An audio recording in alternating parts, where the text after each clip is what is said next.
now it is time for the grand final. We are live. Hey guys, how you going? Saturday on BK Sport. Welcome to the culmination of 2025. This is it. Melbourne Storm, Brisbane Broncos. We have been here with you guys all season long. We've watched all the games together, and it all comes down to this. So far today, we've seen the New Zealand Warriors win the state championship between the New South Wales Cup and the Queensland Cup. We have seen the Brisbane Broncos come back. Well, they were up, and then the Roosters came back on them, and they came back on the Roosters to win that game. 22-18, and now we've got the men's game, the big one of the day that has got nerves rolling everywhere from Brisbane all the way down into Victoria. It is just absolutely gonna be a phenomenal finish to the 2025 season, which for mine has been one of the best years to date, to be honest with you. I've seen such great comebacks from teams.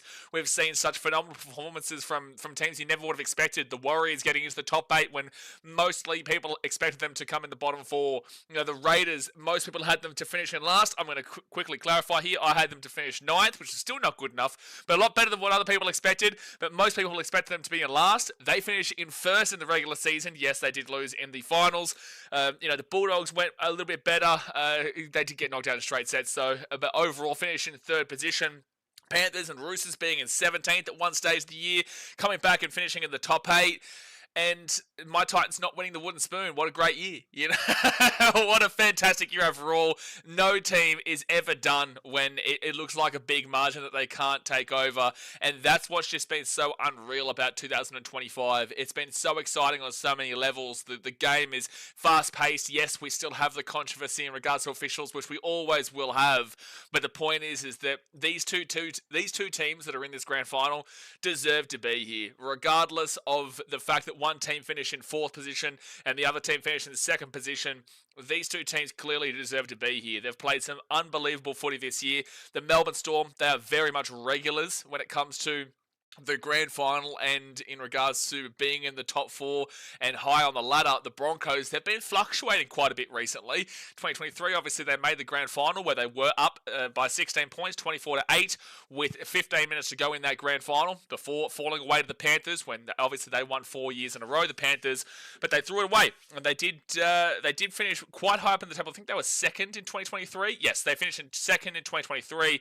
In 2024, the Broncos finished in 12th position. They had a really rough year, and then this year they finished in 4th position and bounced right back up into that grand final. So look, the thing for me here today for the Broncos, and this is something that Brisbane fans won't want to think about just yet and might not ever have to think about if they go on to win this grand final, is that they, prior to 2015, had never lost a grand final. They'd been in 6 grand finals in their history and they'd won all 6 of them.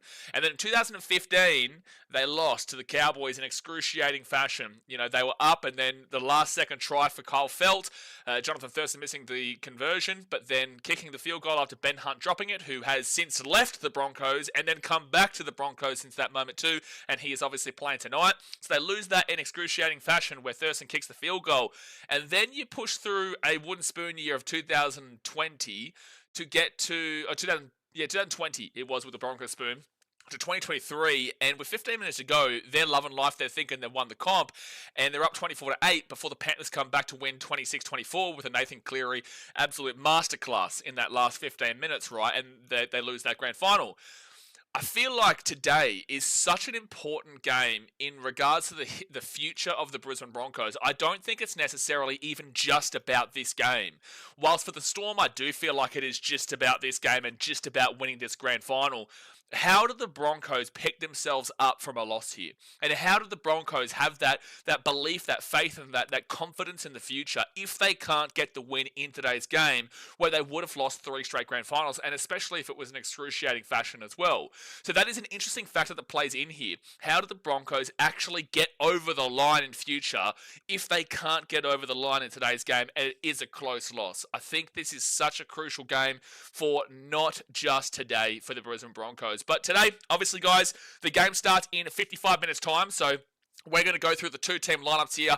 I'm going to give you my prediction, my analysis of what the two teams are looking like. We'll get into the recent scores from the teams coming into this game. We'll go into the ladder comparison, talk about their points differential, points for, points against, and then we'll obviously get into the chat and see what you are saying. So we've got a big old preview to go here before we do get into the chat. So do me a favour, hit that like button, subscribe if you are new around here, and don't forget to go subscribe to BKRtravel, because with the off-season coming up, we do have cricket that we're going to be streaming. We do have some Chicago Bulls action in the NBA and whatnot, but we also have our travel content, which we're going to be absolutely smashing over on BKRtravel. So that is in the pinned comment over there. If you haven't subscribed yet, I'd really appreciate you to go over there and check it out. But all right, here we go. Grand final preview. Let's slap it in. So the Melbourne Storm, they come into this game from 2nd position. The Brisbane Broncos come into this game from 4th position. And this is at Accor Stadium in Sydney. Now, the conditions are good. It's been a beautiful day in Sydney. It's been absolutely beautiful. I know it will be quite warm in the stadium. It always is there. When I was at the grand final in 2023, it was just so hot. You know, it really felt quite overwhelming in regards to the heat in a lot of ways, and especially the longer the game went on. This is the entirety of the day. The longer the day went on, the longer the game went on in the grand final. It was just so muggy, humid, and it really does make it for an awkward feeling, right? And that's from the fan side, let alone on the field when they're going to be exhausted. And that's why I guess you did see the Broncos fall away in that last 15 minutes there. But Accor Stadium does have that feeling where if it is a hot day, it can really heat that temperature up inside that stadium, especially with 80,000 plus people that are going to be in attendance, because it was sold out since I think Tuesday or Monday, whenever the tickets went on sale. The grand final did completely sell out, with the majority would be Brisbane Broncos fans for sure. So this is going to be an interesting one in regards to the heat. Today has been quite hot in the stadium. It was 30 degrees through that Warriors game, but when it's 30 degrees overall, usually inside stadiums, it picks it up. Take my advice from it. Been to many stadiums in the heat, right? Now, the Storm team. Let's refresh this because we are within an hour of the game. So, yeah, good, because it doesn't have Grant Anderson anymore.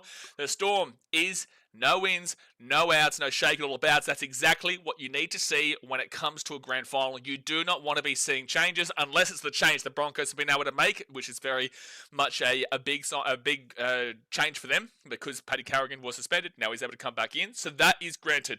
You just don't want to see injuries and having to switch around positions, right?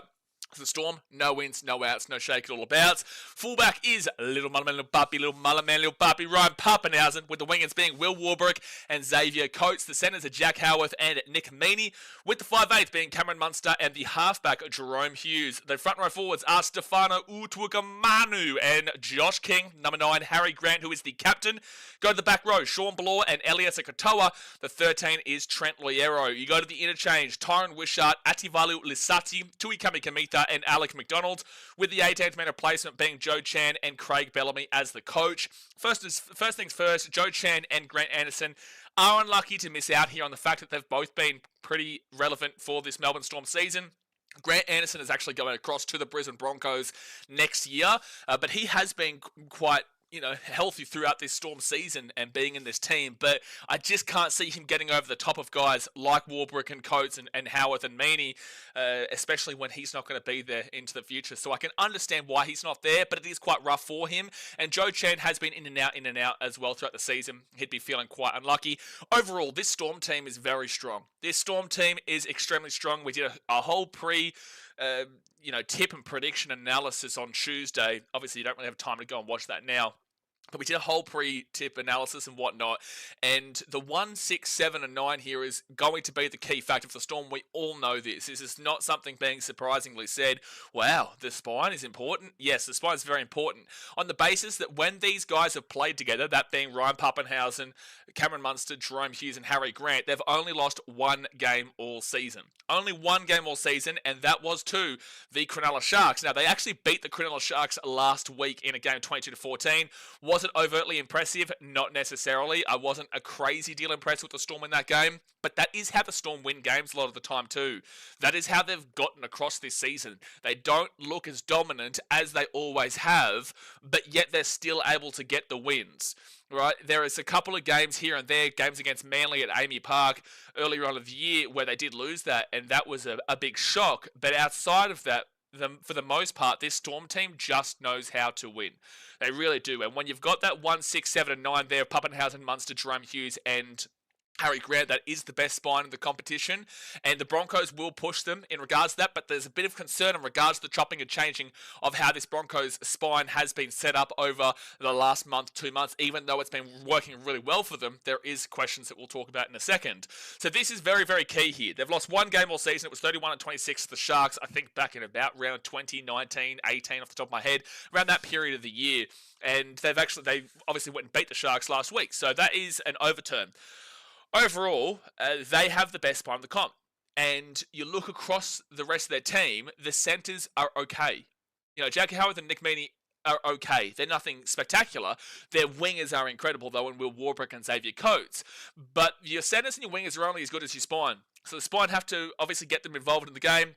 Has to be a great kicking game there. Has to be a great setup plays. The centres and wingers can only really do as much as they can, provided the spine is providing for them. And that's why you see players at the Melbourne Storm really evolve and develop as players into these big-time grand finals style origin players. Because the spine has developed so nicely, it's able to benefit the entirety of the team regardless of the names on paper. And Jack Howarth and Nick Meaney, whilst it's going to be tough for them today against Katoni Staggs and Gerhard Shibasaki, these guys can well and truly hold their own. Xavier Coates and Will Warbrick, I would argue, is the best wing pairing in the competition. Warbrick so strong, solid, yes, can be a little bit inept on times defensively alongside his partner of Jack Howarth, but overall, Warbrick is an incredible player, and Xavier Coates takes it to that next level. It's going to be interesting tonight, though, if Xavier Coates is held into illegal plays like what Katoni Staggs was doing to him in round 27. And we'll clarify our thoughts on round 27 after we go through these two-team lineups here. But Xavier Coates was a cheat code all throughout this season for the high ball. He was able to get up into the air and he was able to score tries at will. Literally, it was a cheat code against any team. It was actually quite ridiculous how easy it was for him to score every single time. But when they took on the Brisbane Broncos in round 27, Katoni Staggs clearly, deliberately took him out of multiple plays. One was a penalty. He should have been sin binned twice in that game, but it didn't happen. It was only that one penalty that he got given for. So it's really interesting to see what happens today if the referees have acknowledged that as strongly as they should have, and if Coates is going to be used more to try and avoid that or to try and force them into that binning potential there of Staggs, who again should have been binned multiple times in that game with his illegal plays on Coates. So this is going to be an interesting battle again here today if they can bounce back from that round 27 tactic that Staggs was going with. Then we go into the forwards, and this is again the benefit of the spine, because the Storm have never really been known to have these big name forwards in a lot of ways. These really big name forwards, and they develop them into the big name forwards. Josh King is one of these guys. Stefano Tukumana was taken from the Tigers. Yes, he had a New South Wales stint, but it didn't look pretty. So you could have easily seen him not necessarily having a future on the basis that he got his opportunity at New South Wales, didn't really do jack shit. At the Tigers, wasn't really doing that much. But yet the Storm still said, you know what, we like him. We're going to bring him across the Storm. Took him a little bit to get into it, but he was a key reason as to why they won against the Cronulla Sharks last week, and is a key reason for this Melbourne Storm team, getting to this point of the season. So Utu Kamara and Josh King are not big names on paper, but they are able to really get it going through this setup that the Storm do have in the structure. The back row, Elias Katoa was taken across from the Warriors. Sean Bloor was also taken from the Tigers. These guys did not have massive names before they came to the Melbourne Storm. This is the structure due to the spine that they do have. And even a guy like Trent Royero in the 13 that I don't see an unbelievable amount about, I'm starting to be sold a bit more of it now. I'm starting to see a lot more. I don't think that he's an X-Factor player. I don't think that he's the greatest player that I've ever did seen. But I do think he's a very important figure here to this team. I just think he needs to be more disciplined, right? So overall, what I'm saying is, if this spine is on today, which is a really simple thing to say, then I feel like the rest of the team is going to be on. And if this Melbourne Storm team is on at their peak across an 80-minute game, I do think they win this game. And that's not my tip just yet. I do think they win this game if their spine is on and they're able to keep that consistency across 80 minutes, because this Storm team is an 80-minute team. They don't have the necessarily same ceiling as the Broncos do. The ceiling of the Broncos is higher. but they have a higher floor, the Melbourne Storm, and they sit at a consistently great level.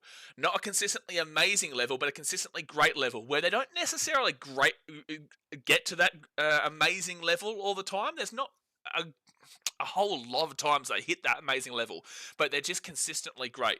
Whilst the Broncos are specifically a fantastic second half team and a first half team that do struggle, but they need to adjust that today coming into this game against the Storm, because if they struggle in the first half, I do not think this Storm team will give up a second half like we've seen from the Raiders and like we've seen from the Panthers, because we called that game before it started. We did say the Panthers this year have been the best first half team in the competition. That is a fact, and the worst, one of the worst second half teams in the competition, if not the worst second half team in the competition this year, specifically the last couple of months. And the Broncos, on the other hand, they are one of the worst first half teams in the competition, but in the second half of the competition, second half of the game, they are the best second half team. Shortly followed by the Sharks, but still a considerable gap there between the Broncos and the Sharks. So that's what we saw last week, and I just don't know if this Storm team is going to be able to give up the reins as much as these teams like the Panthers and Raiders, who have shown that for years in being called the Faders. These teams have shown it over years, especially the Raiders, Panthers, a couple of months. So the Broncos really need to get off to a better start here today, because this Storm team is an 80-minute team. Whilst they might not have the ceiling, they also don't have the floor. And they're consistently on the upper end. All right, let's move now to the Brisbane Broncos, who have a big in of Patrick Carrigan, and the out is Ben Talty. That is a unfortunate loss there of Ben Talty, but it is understandable why it's happened. Now, the fullback is Reese's Pieces, Reece Walsh, with the wingers being Josiah Kotopani and Dean Mariner. The centres are Tony Staggs and Gehemard Shibasaki. The 5'8" is Ben Hunt, with the halfback being Adam Reynolds, who is the captain. The props, Corey Jensen and Payne Haas, with the number 9 being Corey Pakes. Back row, Brendan Piakura and Jordan Ricky. The 13 is Patrick Carrigan. Interchange of Ezra Mam, Kobe Hetherington, Xavier Willison and Tyson Smoothie. And the 18th man replacement is Jesse Arthurs. The coach is Michael Maguire. Want to really point out here separately before we do get into the team lineup, the team list, is that Michael Maguire, if he wins this game, could go down as one of the better coaches across the game of all time. And the reason I say this is because he won a premiership at the Rabbitohs, went to a basket case Tigers team that clearly nobody can sort out at the moment. You know, they're celebrating being in fifth last, and that's great because it's improved them from last place 3 years in a row, but they're still in fifth last, and it's like the world's over. The Tigers are going to win the next 10 comps. Point of the matter is, this Tigers team has very clearly, you could have easily seen Michael Maguire go on and then not be successful, and then he was a part of the problem.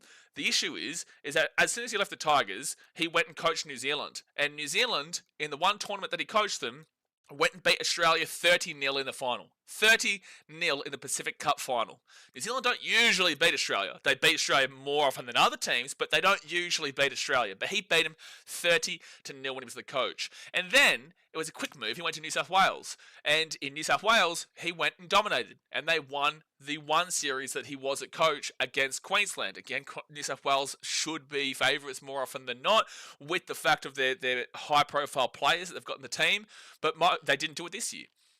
They didn't do it the year afterwards. So Michael Maguire comes in and he brings them up and he gets their deserved win. So he goes from winning a premiership at the Rabbitohs to not doing jack at the Tigers, but maybe it's the Tigers, maybe it's also part of him. Then he goes to New Zealand. Maybe it wasn't him. Then he goes to New South Wales and wins. Maybe it definitely wasn't him. And now he's at the Broncos. And after a 12th place finish last year for the Brisbane Broncos under Kevin Walters, yes, they made the grand final in 2023, he's been able to get them up and get them into the grand final this year. So I do feel like if they win this game here today, that Michael Maguire should absolutely go down as one of the better coaches of all time. I understand you're going to see consistency out of Craig Bellamy, Wayne Bennett, even Trent Robinson, if you want to go down that path, even though he's kind of being brought down a little bit recently.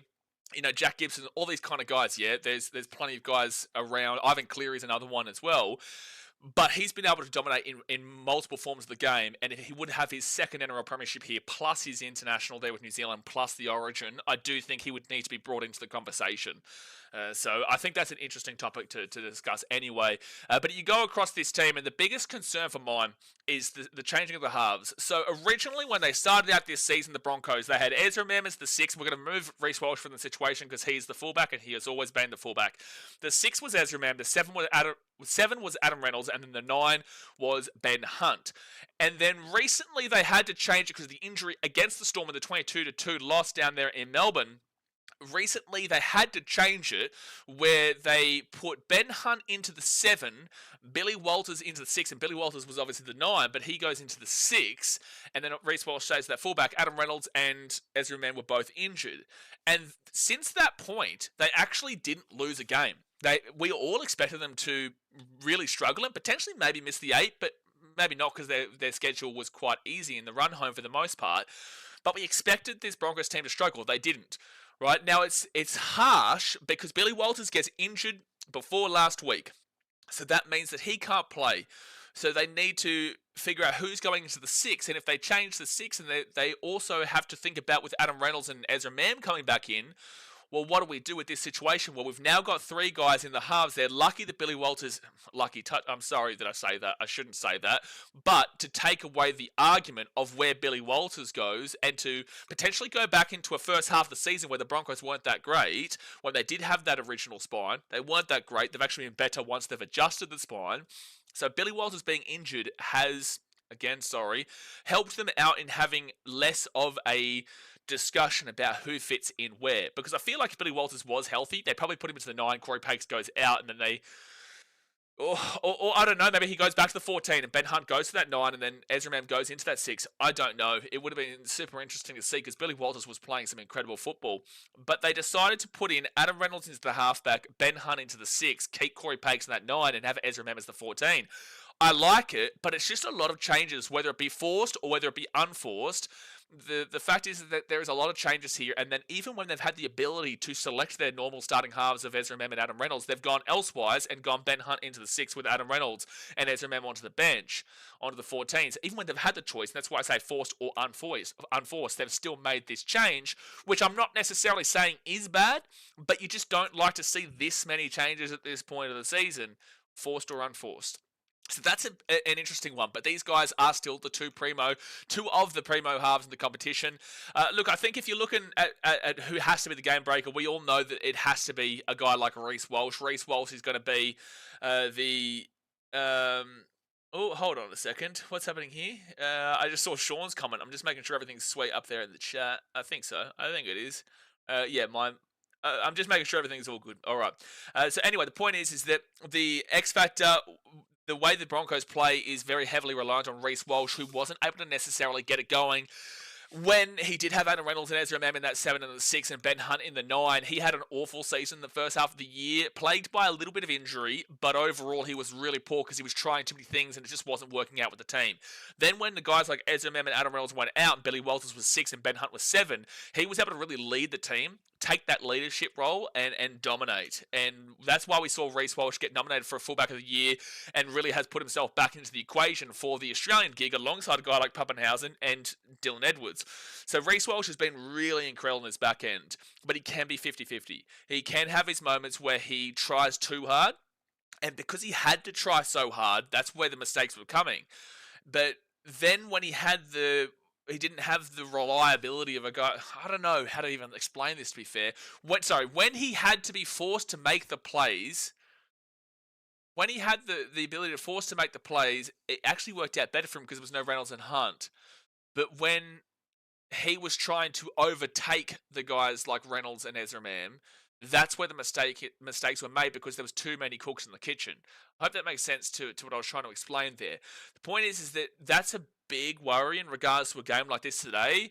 But if Reece Walsh can play to the exceptional footy we saw when he came back from that sin bin against the Raiders, if we can see, the way that he has played throughout this back end of the season, the Broncos will go a long way to winning this game. If he's not on, I do struggle to see this Broncos team winning because he is such a key factor. And the Storm can look to target that and force those errors out of him with that pressure, which is what the Storm are known to do, which is also what the Panthers are known to do, but the Panthers couldn't get over the top of them in the end. Now, the wingers here of Josiah Katapani and Dean Mariner, you look on paper and you go, Xavier Coates and Will Warbrick beat him out, but these guys are very underrated and they've been incredible. To be able to hold out a couple of those guys like Jesse Arthurs and whatnot, even Selwyn Cobbo, to be able to hold them out because their form is spectacular and shows that these guys will be underrated in coming into this game today, but they've got a tough task, especially the task of holding in Xavier Coates, but these wing pairing is very underrated. The centres, though, I think they dominate in regards to the Storm centres. Tony Staggs and Gehamu Shibasaki is a 50-50. He's had an incredible year. He can have those real down games, but he can have those really incredible games, and he was so important for Queensland this year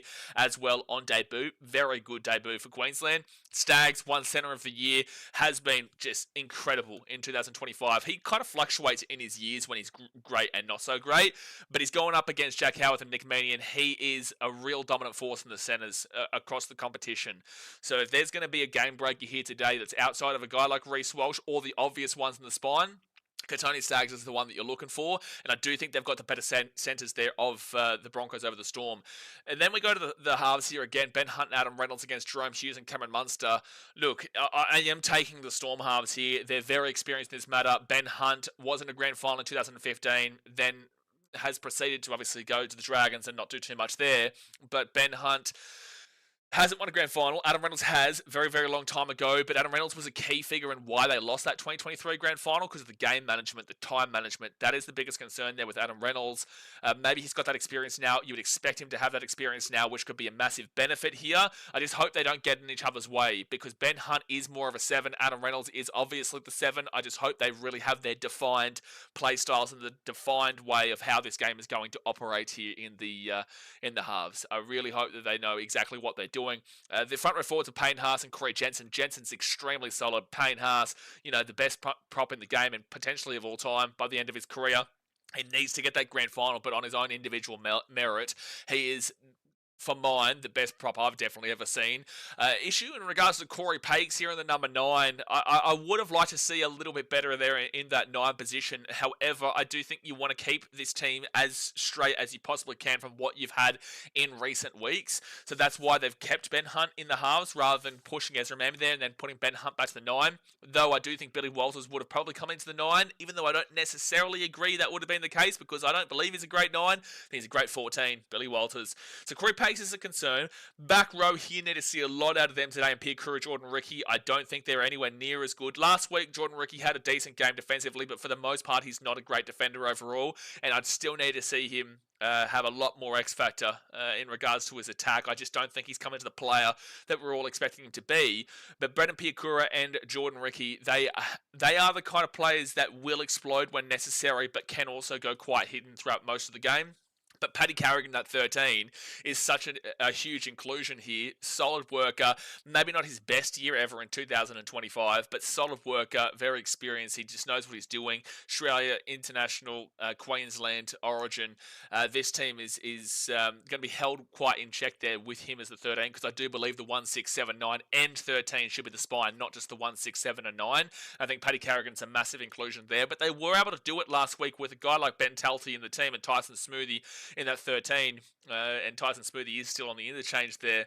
So look, this matchup is so hard to predict, and with people saying it's so easy to see this team winning or so easy to see this team winning, I will grant you this. I do think there is a world here that Broncos or Storm win 13 plus, and I do think there's a very likely chance of Broncos or Storm 1 to 12. I don't think that there is a clear outing here. There is a chance that one of these teams, when you've got the 2 best teams in the competition, and they both perform at such an exceptional rate, sometimes if this team is just that slightly bit off and this team is still competing at that extremely quality level, they can completely dominate and they can completely take the game away from that team that is just a little bit off the mark here today. So it will come down to the early game, and the biggest issue with that is the fact that the Brisbane Broncos, in the early part of the game, the first half, they do consistently struggle. If we go across their recent games, it was 16-14, a win over the Panthers, but at halftime it was 14-0 to the Panthers. I do not think the Storm give up a 14-point deficit because they're not the same kind of second half lapsed team that we did see from the Panthers across the back half of the season. At halftime of the Raiders game, they were down 18-12, and it actually blew out a little bit further in the early part of the second half at the 53rd and the 55th minute with KO Weeks and Ethan Strange scoring. The Raiders took it out to a 28-14 game, I think it was. 28-14. What was it? Or 28-12, maybe? 16-point deficit. And then the Broncos came back and won that game. Raiders actually won that game twice, but didn't. So there is that two consistent first half struggles with the comeback in the second half. Now, this is the game that I really need to focus on here and specify. The game against the Storm in round 27 is complete dribble in regards to how this game tonight is going to operate, okay? So the Broncos were in 4th position. If they lose this game, they will drop into 5th position or potentially 6th position at the time, but 5th position because the Sharks would have won and got themselves into the top 4, and they would have played the Raiders in the first week. So the Broncos had to win this game. They had to win this game on the basis that if they didn't, they would not be in the top 4 for a double chancer. Whilst the Storm, they were finishing in 2nd either way. This was at Suncorp Stadium as well, sold out stadium. The Storm were in 2nd regardless. Win, they finish in 2nd. Lose, they finish in 2nd. You could clearly tell, and we said this at the time before the game started, during the game, that, well, not before the game started, but during the game, the Storm clearly didn't have any motivation, any intention, any dedication to actually winning that game. There was no factor from the Storm, and you saw in the 60th minute or so with Cameron Munster really trying to fire his boys up and rile the boys up to get them over the line, and it just wasn't working. The Storm didn't have that same motivation to win it, whilst the Broncos, you could tell from the first kickoff that they did have it. They did have that real intention to win this game, and because they had something to play for and the Storm didn't. And we saw that with a lot of teams in the round 27 this year, where someone had something to play for and someone didn't have something to play for, and the team that had something to play for outside of the Knights, because their dribble, every other team was able to get that win. They were able to get the job over the line. So that made sense in regards to the Broncos winning that, despite the fact the Storm did play a full-strength lineup, except for the fact that Harry Grant was out. And Harry Grant is the key figure to this Storm lineup. If Harry Grant's not playing, the Storm will more than likely lose. If Harry Grant gets injured today, the Storm will more than likely lose. He is the most important figure of this Melbourne Storm team, and they had Bronson Garlick in that game against the Broncos, and Jerome Hughes also got injured during that game. Luckily, he's back now. So compared to that game, it was a miniature game of Jerome Hughes, and then a 0 game from Harry Grant because he wasn't able to play because he was suspended.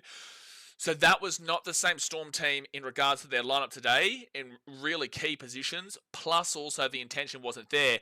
And to also defend the Broncos here, that 22-2 win for the Melbourne Storm in Melbourne is also an irrelevant game in a lot of ways, because the Broncos did look well and truly up for the game. They looked like they were highly competitive in the game. They're actually leading 2-0, and then there was multiple injuries that came from it. We saw Adam Reynolds go down in that game, Ezra Mam go down in that game, Selwyn Cobbo go down that game. They had no Xavier Willison because he was injured at the time. This Broncos team was not the same team that the Storm are playing today. So, and also, mind you, for the Storm that day, they had Tyron Wishart as the halfback, so they had no Jerome Hughes, and this is the key telling sign for the Storm over many long weeks and years now. It's such a struggle to see them actually get their full spine onto the pitch and onto the field. And that's why it's such a benefit that we're actually seeing them all together today in this game.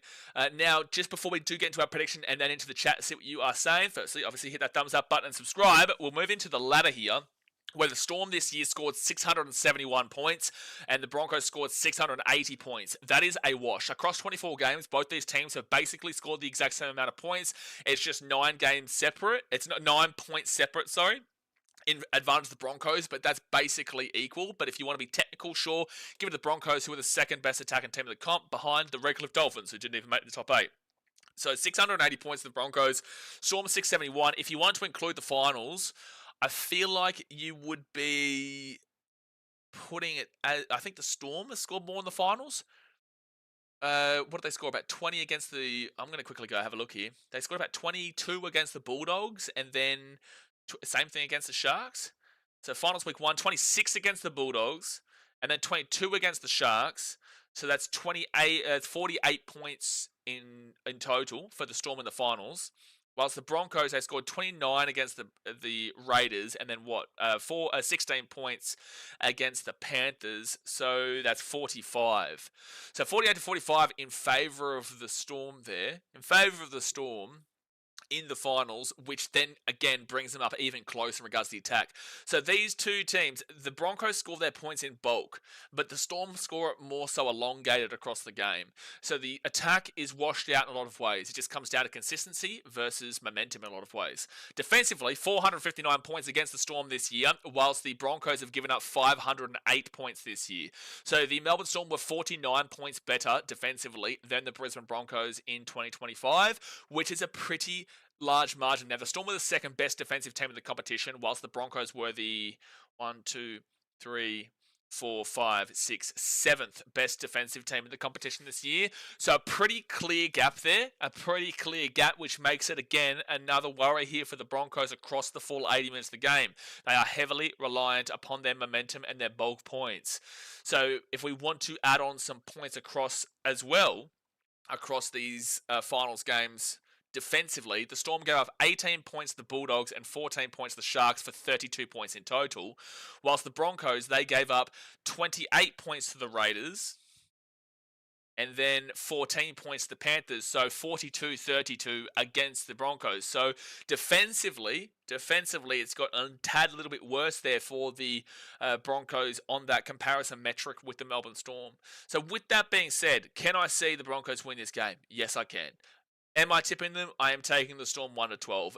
I can see there to be a 13 plus the Broncos. I can see there to be a 13 plus the Storm. I can see either option 1-12 because the game style of the Broncos sets themselves up for a big score on either side, where if it's all going wrong, the Storm will dominate the living shit out of them. But if it's all going right, the Broncos give themselves a great opportunity to win this game 13 plus. There is even a potential this game just isn't a 1-12er. There is a pretty strong intention. Again, if the Broncos are really struggling to hit their X-Factor plays and creativity, the Storm will capitalize on that because they are one of the teams that usually do capitalize and they'll win at 13 plus. But if the Broncos are hot, firing, and on form and can lead at halftime, then they probably go on to win this game 13 plus with the way that their stamina and their fitness is in second halves. So I'm going to take... It's like if I was to take a Storm 13 plus, it wouldn't even be disrespectful in regards to the way what I'm saying about the Broncos because it just comes down to their game style and their play style in a lot of ways. I'm going to go with safe option of 1-12. I'm going to go safe option of 1-12, but just do not be surprised if we do see a 13 plus blowout. Just do not be surprised with it. Either way, this is the grand final. We've got the two best teams in the competition. Right now, this is what is to be expected. It should be a difficult game, but you can see in grand finals, blowouts do happen. You know, if we quickly go and have a look here across recent grand finals, in 2024, we did see a close enough game of 14-6 to the Panthers of the Storm. Reminder, the Storm lost the grand final last year, the Broncos lost the grand final 2 years ago. But a 14-6 win for the Panthers of the Storm, it was a confident win, but it was still close, yeah? Then in 2023, Broncos fans, I'm sorry, but 26-24 to the Panthers, up 16 points and conceded. That was a very, very close game, very good game, one of the best grand finals of all time in my opinion.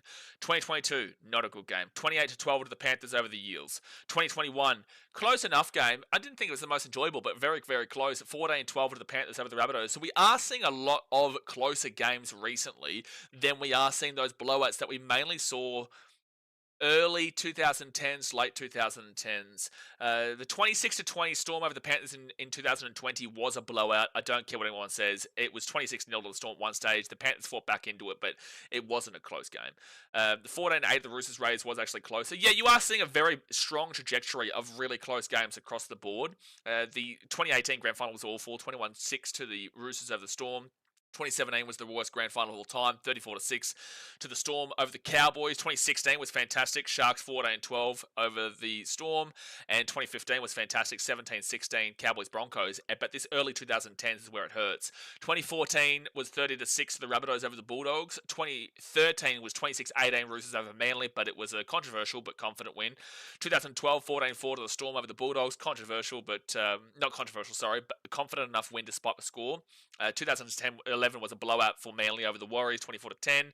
2010 was a blowout, Dragons 32-8 over the Roosters, and we all know 2008 was a 40-0 win to Manly over the cheating Storm at the time. So, look, close game, could be a big game, could be it's a close game in the way that either team can win it, but it could be a blowout on either side too. So just keep that in mind. But all right, let's get to the chat. We've been going for about 40 minutes now in regards to the preview, so let's get to the chat. Let's see what you are saying. Obviously, guys, hit that thumbs up button. Subscribe if you're new around here. Do not forget, we'll be live for all the Pacific Cup action with Samoa, New Zealand, and Tonga. The Pacific Bowl action between Papua New Guinea, Fiji, and the Cook Islands, and then also the Australia versus England Ashes series. So plenty of rugby league still to come here on BK Sport after this game does finish, but we are here. It's been a great year with you guys. I've enjoyed every part of it, and now we get to see who finishes up on as the top dog. But all right, let's get to the chat, which is going super fast right now, and let me move that down so I can see what everyone is saying. Seb Watson says Storm 13 plus. Well, there you go. That's the first comment that I've read, is it? That's the first comment. Matty James, member for 28 months. Get around you, Matty. Appreciate you, brother. Appreciate you for becoming a member for 28 months. BKTM's a Storm 30 to 28 Broncos. Such a hard game to read if it's a low or a high scoring one, to be fair. Monkey Muay Thai, so let's go. Haas time to run over Stefano. Erica says, I hope Broncos win. Davis says, everybody despises the Storm. Sure, but a lot of people despise the Broncos too. The reason why you're going to see a lot more people going for the Broncos today than the Storm is because they want to see a different winner. It's not because necessarily they hate the Storm, even though, look, are you really going to fight it? You did cheat to win 2 competitions that have been taken away from you, and you know, people are going to complain about cheaters. If the Storm had seen somebody else take, like Eels fans have every right to complain about you, and Manly fans in 2007 have every right to complain about you. Manly can laugh at you hysterically because they beat you 40-0 in the grand final. At the end of the day, fans have every right to hate the Storm for what they did in the 2000s. And Storm cope mechanism is to say, oh, every other team was doing it. Yeah, well, you know, that's a sob story because at the end of the day, you got caught out for it. You're the team that won it based off of cheating, and a team like the Eels is going to be extremely upset that they got to the grand final and were robbed of winning a grand final based off of a cheating salary cap team. So it's completely coping mechanism. The point that I'm making here, though, is that I think the Storm will win this game, and I don't care for that kind of stuff. I respect success despite the fact that there is every right that every fan has to complain and criticise the Melbourne Storm from what has happened over the years. And a lot of that will also be due to the success. So it's a compliment, but it's also a hate and animosity level. The animosity is the cheating factor, but the compliment is that most people will hate the Storm because they've been so successful and it's not their team. As a Titans fan, if I wasn't a content creator and I was just watching the game as a pure Titans fan, of course I'm going to hate the Storm because my team sucks. My team has been shit and your team has been very, very good. Of course that, right? You respect it. It's more of a hate out of respect factor. People don't necessarily look at it that way, but it is a hate out of respect factor. The cheating, don't respect that shit at all. But most people will hate the success of the Storm, just like the Panthers. The Panthers were very much heavily supported in 2020. And because they were a different team than the Storm or the Roosters. And now the Panthers have become that same Storm and Roosters team where everyone just wanted to see a different winner. So take it as a compliment in regards to respecting success, but also acknowledge that there is every justifiable reason to hate the Melbourne Storm if you are a long-term fan of the NRL for what happened in the late 2000s. Erica says, because Adam Reynolds did the last goal. I don't even know what that means. Ben getting on the Storm. There is only one S in Storm today, guys. One S in Storm. One individual S, no plural. It's the only team in the NRL that does not have a plural. One individual S. One individual S, my friends. Nate says, g'day, Blaze, mate. Just want to know who is Teddy Swims. Is he a relay swimmer? Okay. Dearie me. What time is it AEDT right now? What? Because I know you guys put the clocks forward. What time is it? AEDT. It is 7:13. Okay, so yeah, the grand final does start in 17 minutes time, but we will have the national anthems. We'll have the all that kind of stuff. Nicolette says, can you put the team list on the screen? No, I've already wrote the team list out for you. Sean says, professional stream, have to be. Get around. Yeah, Jesse says, I picked Broncos Storm grand final in the preseason, picked Melbourne to win it. Well, there you go. Who's Who says, loser of 23 grand final versus loser of 24 grand final. That is correct. That is correct. Nate says, good luck with your bet. Michael Owen says, half-time with Storm, full-time with Broncos. I do not believe that the Broncos have a second half in them against this Melbourne Storm team, who is more of an 80-minute consistent team.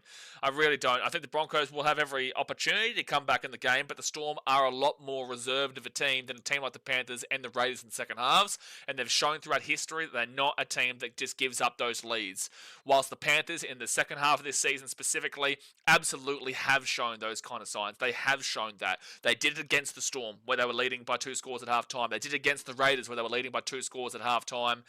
And there was other games too where they did the exact same thing. And then especially, obviously, last week against the Broncos, it was a consistent thing that the Panthers were doing. So it's not, this Storm team is not the same. They have not been doing that this year. Small Voodoo says, absolutely terrible song, G&G. I'm not too sure that's about. Shannon says, evening team, let's hope it's going to be an awesome game, and thanks my bro for the content. It's been entertaining. Thanks from New Zealand. Appreciate you, bro. Jesse says, honestly, when will the Rugby give us a Saturday Arvo Grand Final? It's never going to be a Saturday Arvo Grand Final. Like, man has to wake up at 5 a.m. tomorrow for work and worse, so with daylight savings going forward today, agree with that part, but Sunday is the Grand Final. It's never going to be a Saturday Grand Final. It's just never going to be a Saturday Grand Final. But a Sunday Grand Final during the afternoon, peak time would be amazing. We've seen how well it's worked with that Broncos versus Panthers game, also that Raiders versus Broncos game. It really obviously has worked out quite well viewership-wise and all that kind of jazz. So I would love to see it be changed to an afternoon Grand Final, because you still have to implement the women's and also the state championship into it at a reasonable time. But a Saturday Grand Final is never going to happen. Gamey says Broncos will win. Blah blah blah. Says Madge also ended a drought over in the Super League. I forgot about that. Yeah, with Wigan. Can't remember which team it was. Wigan. So getting success at teams that haven't had it for a while is his specialty. Absolutely, absolutely. And the Broncos haven't won since 2006. They have not won since 2006. Sean James says, mate, I'm listening to you because that is why we are where I don't think other people are sometimes. Sure. Jalen says, I prefer the Storm to win, to be honest. Broncos have too many teenage girl fans who will go on Snapchat and post about the grand final. They are hardcore fans if Bronx win. So as a Sharks fan, hope Storm win. Yeah, I couldn't really give a shit about them. They can support the game as much as they like. At the end of the day, if you're a strong, passionate fan, and I know I'm a strong, passionate fan with my team, and other people are for them, at the end of the day, it's promoting the great game of rugby league. So we want to see as much teenage fandom for the Brisbane Broncos as heavenly possible, because we want to grow this great game of rugby league. I respect the fact that I don't care who supports whoever. At the end of the day, if you're watching rugby league and you're supporting this great sport and to be the best sport humanly possible, I don't care who you are. Michelle says Broncos going to win. Good luck. Scott James says it feels like it's being similar to the round 23 game. First 15 minutes was low scoring, very tense. Yes, but again, that earlier season game between the Storm and the Broncos was a non-factor because the Broncos had their players get injured during the game. Dean says, where are you that the game starts at 3:30? I'm in Perth and it starts at 4:30. I'm in Vietnam, bro. I'm in Ho Chi Minh at the moment. So I'll be back in Fiji very soon. But throughout this year, I've been in India, Hong Kong, Thailand, Vietnam, Malaysia, and whatnot. So that time zone switches up all the time. It switches up all the time. Sean says, exposing Panthers screwed up in a game they should not have. Exposing the truth has been a comment removed here, but I think it might be relevant. What do you think the Panthers suffer so much setback in the second half? Is it a stamina issue? If I'm Ivan Cleary, I would really look into what's causing this for next year. Jay, I think I know why you've done this. I think that the second half syndrome for the Panthers has come from the fact that they've had to work too hard to get back into the top 8 after a struggling first half of the year. I feel like it. I feel like it's because they struggled so hard in the first half of the season that it just tied them out towards the back half of the season, real back part of the season, and that's what they fell apart in the second halves. Gary says, g'day everyone, season finals. It's been my first season watching the NRL and tuning in to listen to the wise words of the legend Blaze. It's been great fun considering it's a very serious channel. Very serious channel, Gary. Never make a joke in our lives. We've never done that ever in the history of ever. But appreciate you for tuning in, Gary. Obviously, we've still got the Ashes coming up at the end of the year. Plus, we've got the internationals between Papua New Guinea, Fiji, Cook Islands, and then also Samoa, Tonga, and New Zealand. And I'd better see you during those Australia versus England Ashes series in the rugby league too, mate. Better see you, son. So we've still got plenty to go here, but we appreciate you for tuning in. Sean says, I'm dogs. I like the Panthers very much, but they screwed things up at the wrong time. That's footy. Yep. Zach says, if the Broncos can beat Panthers, they can beat the Storm. Very much not mutually exclusive, but sure.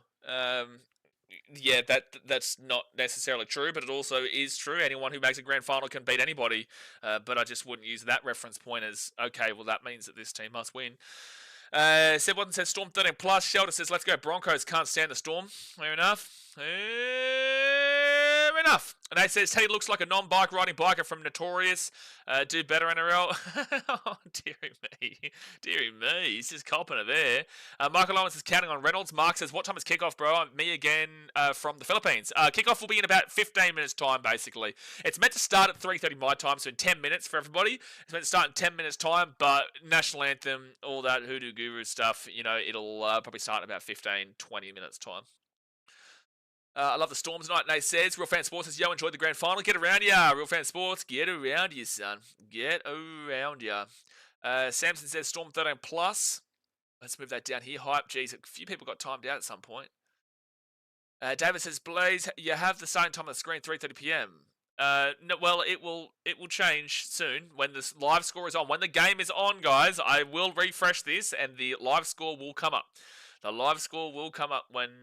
look, okay. I'm just going, just for the sake of the confusion, just for the sake of the confusion, I'm going to set the time zone to Brisbane, and then we're going to refresh it. How about that? How about that one for you? All right, just because it's so difficult. Just because it's so difficult, we are going to refresh this live score, and then the... that's Brisbane time. I should actually change it to Sydney time. We've still got 10 minutes to go into the kickoff of the grand final, guys. Hit that thumbs up button and subscribe if you're new around here. And don't forget to go subscribe to BKRtravel as well. All right, so there we go. So that's going to do that. And then we're going to refresh that. And now, there we go. That's the kick of the grand final. Is that all right, guys? We're all right? We've survived. We've gotten through this. Got through this tough, strenuous time. All right, let's move this down. Mitchell says we speak English here, Samson. We do. We do like to speak English here. Funny Cat Fitz is the fact the NRL lets Munster and Grant carry on at refs is a joke. This is going to be a ridiculous comment. I can sense it from here.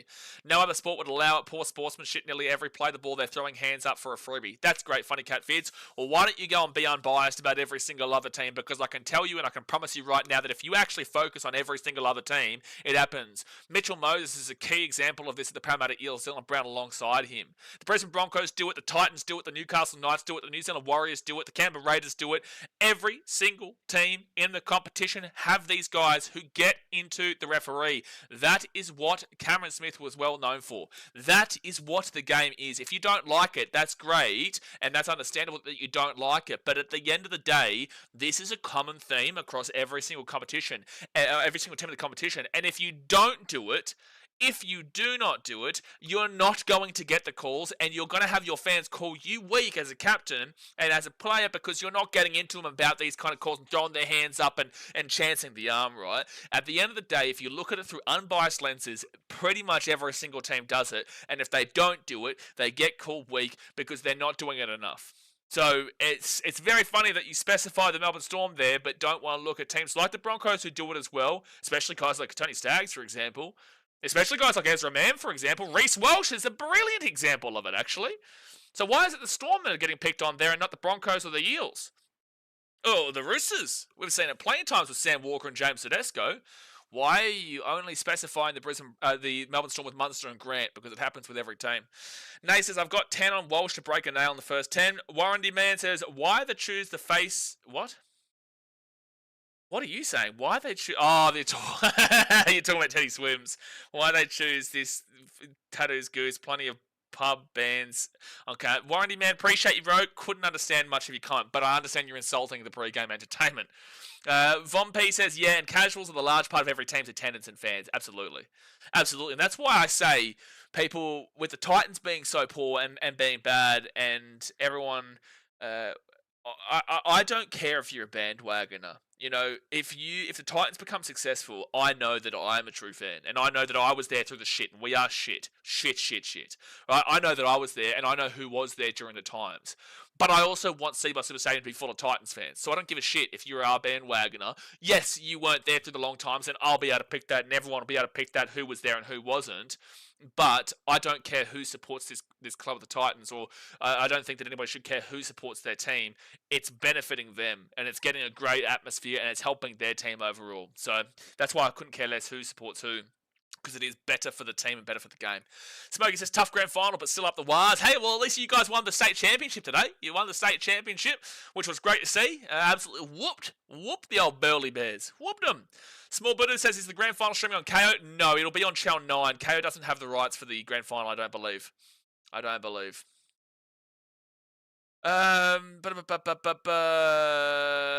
Warranty Man says Broncos by 20. Sorry, let's scroll back up here. There we go. Gary, so I'll certainly be tuning in, mate. Looking forward to both Ashes series. Yeah, good stuff, man. Charmaine says up the Broncos.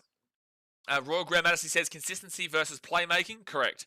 Gary says if you're in Sydney or Gold Coast in January, give me a message and I'll buy a few beers. I will probably be in Fiji or maybe even potentially Egypt. That might be a little bit early, but we'll see. We will see. Chauncey Parr says, I think if the Storm score more points than the Broncos, they can win. Yeah, look, Chauncey, that's a pretty good, smart tactic to win the game. Yeah, look, I think that's a pretty smart intellectual stat to try and win the game here, Jozzy. But I'm going to give you something that might blow your mind. It might really take you out of your seat and you need to be wearing a seatbelt. The team who scores the least points doesn't win the grand final. Doesn't. So you say the team that scores the more points, yeah, sure, everyone knows that, but the team that scores the least points doesn't win the grand final. So that should be the bigger concern, really. That should be the bigger concern, really. Laurie says, what about New Zealand time? I'm not doing this, Laurie. I'm not doing this. Gary says, all good here, Nathan. Enjoy the beers. Mate, hopefully a tight, exciting final. Ben says, I originally kind of wanted to back the Bronx this game, but that guy from your prediction stream made me think otherwise. I'm back in Storm. Well, we've got Cameron Smith out on the field right now. Guys, we are about 10-15 minutes away from the game kicking off. Fire it up, son. It's the grand final for 25. We've done it all year, and here we are. The game is really close to getting underway. Oh boy, we've actually gotten to the end of the year. We'll still have the Storm are still in the shed, so are the Broncos. When they come out, they'll do the national anthem. We still might be about 20 minutes away from kickoff, to be fair. So plenty of time to hit that like button and subscribe. Plenty of time, son. Plenty of time. Larissa, that's right. Ben Davo says, yes, Cameron Smith was a massive of getting the ref's head. Nate Chase, give the man a thumbs up, you bunch of bastards. Johnny Barr says, man, I hope Stags doesn't take codes out of play illegally again. Well, that's going to be a big factor in regards to how these two teams play today in that attack on that left-hand side. Because Xavier Coates is a cheat code when he's in the air. But well, look, it comes down to the referees. If the referees allow the illegal plays from Stags, then it'll go a long way to the Broncos winning this game. If they don't allow it, it'll go a long way to Stags getting binned. There's multiple different options there. Multiple different options. Johnny Barnes, man, I hope they'll have read that comment, sorry. Mitchell says, if you're not that shit, what are you truly doing? Exactly right, Mitchell, as a Tigers fan. Exactly right. Nikhil says, good evening, BKR community. Get around here, Nikhil. Get around you, son. Mitchell says, how sad this is, bloke. Yeah, you just ignore the kind of stuff. He's trying to get a reaction. He can't get a reaction out of me, so if he can get a reaction out of the comments, then that's when, he'll just keep on going. If you just ignore him like I have, it's sweet. Rich Production says, full-time Storm 26 to Broncos 16. Laurie says, Reynolds or Hunt for the field goal or try for the eluded premiership. Well, you've just gone with every single possible option in the history of ever. So, you're probably likely to get somewhere at some point through that. Broncos about to come out on the field. Here we go. Broncos are about to come out onto the field for the NRL Grand Finale. Here we go. North Mum says, good evening. I'm curious how come the grand final is being played in Sydney when neither team is from there. So, North Mum, it's always here. It is always in Sydney. It always has been. And I'm pretty certain it always will be. They've at least got the contract, I think, until like 2031. But I know that Suncorp, it's just because it's the biggest stadium in the NRL. We already see Magic Round at Suncorp Stadium. So it's like, well, Queensland gets Magic Round. New South Wales gets the grand final. New Zealand don't really get anything right now, but, I do know they want to try and get the Magic Round, but I would love for them to get the Nines back, keep them with the Nines, but we'll see. We'll see what happens there. I do think New Zealand deserves something for being a big part of the game.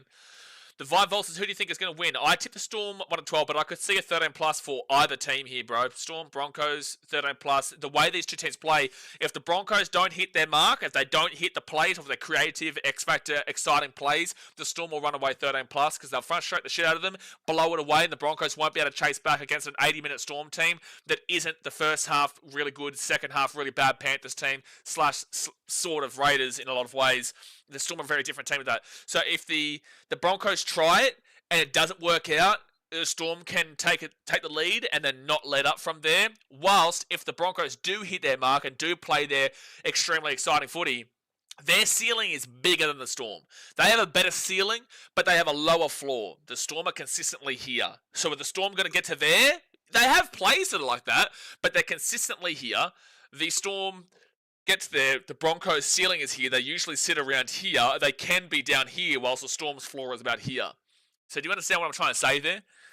Passion says up the Storm. Monkey Muay Thai says, I'm trying to watch the game on the big TV and my little sister is doing karaoke on the TV. Does she realise we've got the NRL damn well grand final right now, son?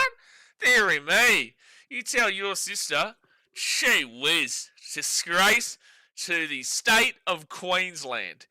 Laurie says no Klein, so it could be 4 passes and less controversy. Wrong, Laurie. Klein is ba-da-ba-ba-ba-da-ba-ba in the bunker. He's in the bunker. So Grant Atkins is the referee, but we've got that Muppet in the bunker. So good luck if it goes to the bunker today, guys. Good luck. Good luck. Good luck. And Nikhil says, I'll be back in the Storm today because I have a couple of mates that support the Broncos. Mitch says the grand final will never not be in Sydney. The amount of money they'd lose would be crazy. Correct. Crazy. Passion says, day 2 of asking BKR to put eliminated on Broncos. Hey, listen, man. It could be very close. It could be right around the corner for you. It could be right around the corner. But we do need the Melbourne Storm to win this for me to be able to do that for you.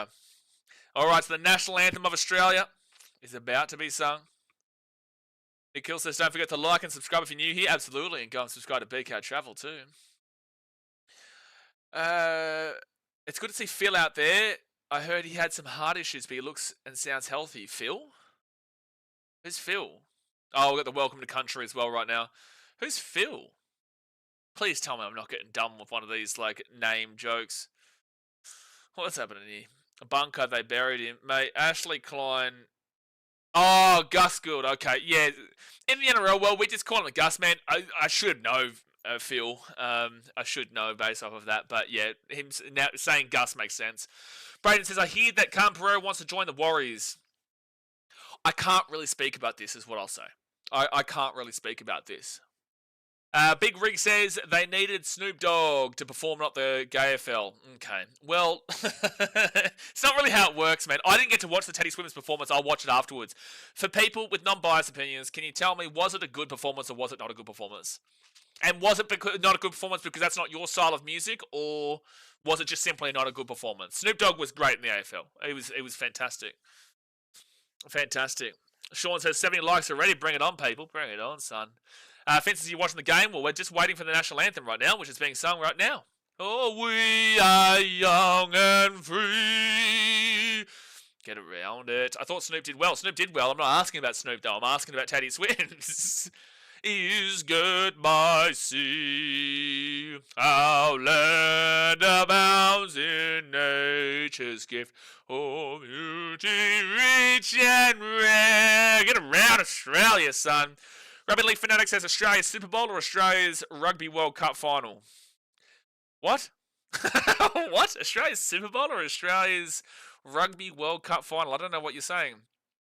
Sing Avance Australia. Come on, a grand final.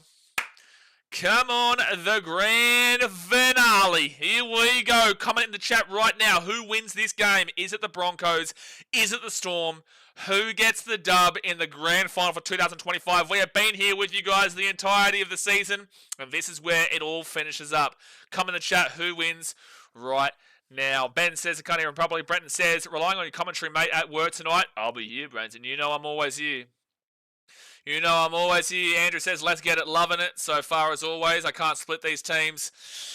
I can tip the Storm, but I do know that there is a world where either team win this game 13+2.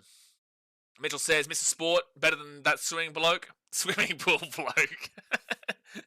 Bucker says, feel like it's going to be a goodie. Giving me flashbacks from the 2006 grand final. I'm going to have to back the Melbourne Storm. It's going to be a cracker. Well, 2006, if it's giving you a flashback to that grand final, the Broncos obviously won that game 15-8 with old Daz Lockyer. Darren Lockyer, one of the GOATs. playing that game, but the Storm lost that game 15-8 to the Brisbane Broncos. I don't think that was the greatest grand final of recent memory. I think there's definitely been better in Sharks Storm 2016, Broncos Cowboys 2015, but that was mainly the last 10 minutes. The first 70 minutes was boring as. The last 10 minutes in extra time was incredible. 2023, amazing. You know, these kind of games. 2006 maybe not so much, but, you know, each their own. Ben says, I've got Storm 20-14. Monkey Muay Thai, up the Broncos, let's go. Rugby League Fanatic says, up the Broncos, only time supporting a Queensland club. Braden says, as a Warriors fan, I would like to see the Broncos win. Laurie says, how's the Vietnamese anthem go? I don't know. Vietnamese! Mitchell says, it's insulting you didn't take the night off, Brenton. What are you doing? He's a Newcastle fan. He's sick of rugby league this year. All right, Mitchell, he's sick of the rugby league.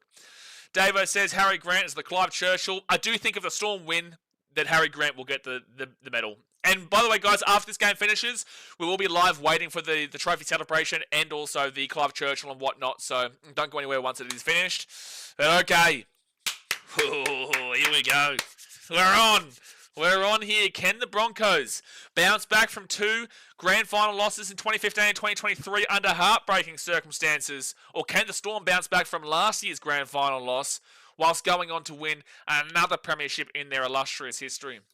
Andrew says, I want Haas and Stefano to smash each other. Fair. Dion says, Storm to win, but what are I going to do? Win myself with no NRL Thursday. With myself with no NRL Thursday to Sunday. Well, we do have Papua New Guinea, Australia, I think, next Sunday. Or is it the week after? I can't remember. And the kickoff is underway. The Melbourne Storm kicking off to the Broncos here, guys. Hit that like button and subscribe. The Broncos getting their own in goal. Storm rush up quickly, and they're only going to get to the 5 the Broncos on first tackle.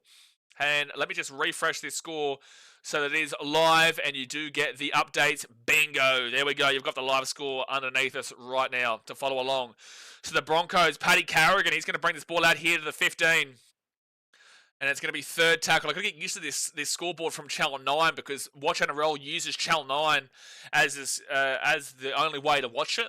So the scoreboard is very different. Penalty to the Broncos early doors. Grant Atkins, please, please, please, please don't make this a penalty game. Please don't make this a penalty game, Grant Atkins. That is first 40 seconds and we've seen a penalty already.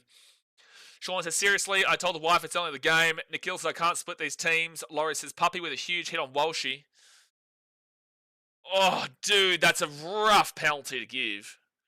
Oh, that's a rough one. Okay, so Broncos, first tackle. They're going to be at the halfway point. They're going to get the first attack and opportunity of the game immediately. Are they going to try and get off to that red-hot start that they haven't done recently? Are they going to try and go the opposite way to counteract what the Storm do across 80? I don't understand what that was the penalty for, Seb. I think Grant Atkins is just trying to control the game very early. A 6 again, though. I tell you what, couple of really harsh calls here. First tackle now for the Brisbane Broncos, 30 metres out from the line. First tackle. Reece Walsh rolls it back into Corey Pakes. Pakes across here to Paddy Carrigan. Carrigan goes into the line and then slammed down to the 20 by Harry Grant. Second tackle. They go to the left-hand side. Adam Reynolds underneath to Piakura. And Piakura's going to be at the 15. Can they hold him out here, the Storm? Paddy Carrigan underneath to Payne Haas. And Haas will be 10 metres away. Fourth tackle. That was close for a 6 again, if anything. Right-hand side, they didn't call, though. Adam Reynolds at the back into Reece Walsh. Walsh gets it across here. It's a try to the Broncos already. It's a try to the Broncos. Put the ball down, bro. Oh, my gosh. He nearly didn't put the ball down there. The Broncos will score immediately here. But I've got to be honest with you, there's been some really harsh calls against Melbourne in this opening 2 minutes. Either way, though, the Broncos will score immediately through Dean Mariner. He's going to put that ball down, man. I know he will score this, but his feet go super close to the line because he's trying to get this ball back inside. Great pass there from Reece Walsh and Dean Mariner when he got open. He was always going to score here, but he tiptoes across the line. Jeez, it's close. Can we see that angle again? Hold on. Oh my gosh, I'm sure he keeps his feet in, but like that's ridiculous that he's even made this close. Oh my goodness me. Oh my goodness me. Jeez, he gets away with it, Dean Mariner. But either way, the Broncos will score. He almost screwed that, Andrew. So 4-0 here to the Broncos with a kick to come. He's fine to stupid. He was in by about this much. This much. Rugby Leaf NA says Reece Walsh and Gemma Shibasaki with the maximum try scorers of the Broncos. Well, Dean Martin's the first try scorer here. Reece Walsh with the try assist. I really hope that Grant Atkins isn't going to be as heavily as involved as he has been early doors here. But Dean Mariner puts them in the lead early days, and this is not usually what the Broncos do. Maybe we've seen a real emphasis on this first half. Hopefully it doesn't sacrifice their second half. But real emphasis here in this first half. Jerome Hughes, pointing at that dead ball line. But all right, just waiting for the kick. Atkins lets games flow normally. Well, in the first 2 minutes of the game, we saw a penalty Broncos, and we saw a 6 again. So it is concerning. It hasn't been given the green light just yet, by the way. Okay, try confirmed. What were they waiting for? It took ages. We already just assumed they'd already confirmed the try. Seb Watson says if he wasn't on his tiptoe and his heel went down, he's out. No, I don't understand why he felt the need to really go inside. He only got an extra couple of meters. Either way, Adam Reynolds, you can back him in for the kick. And it is 6-0 with 36 minutes to go the first half. Nob Mum says, I'll say whoever is leading at halftime will win. I will back that on the stats. Stats-wise, I will back that for the most part. Yeetius says, Broncos don't deserve to be in the grand finals. The Cheats stole it from Canberra. I'm sorry, but at the end of the day, Canberra went out in straight sets, man. The Broncos are still here for a valid reason. And what are you arguing in regards to the Raiders game? What are you arguing? Because it wasn't a try. And the field goal was, like, I'm definitely not a Broncos lover, mate, but I don't understand what people are seriously complaining about in regards to that knock-on try and extra time. So, first tackle for the Broncos at the 15. Waiting for Klein. Well, Klein is the bunker, so Broncos down at the 20. That's a poor missed tackle.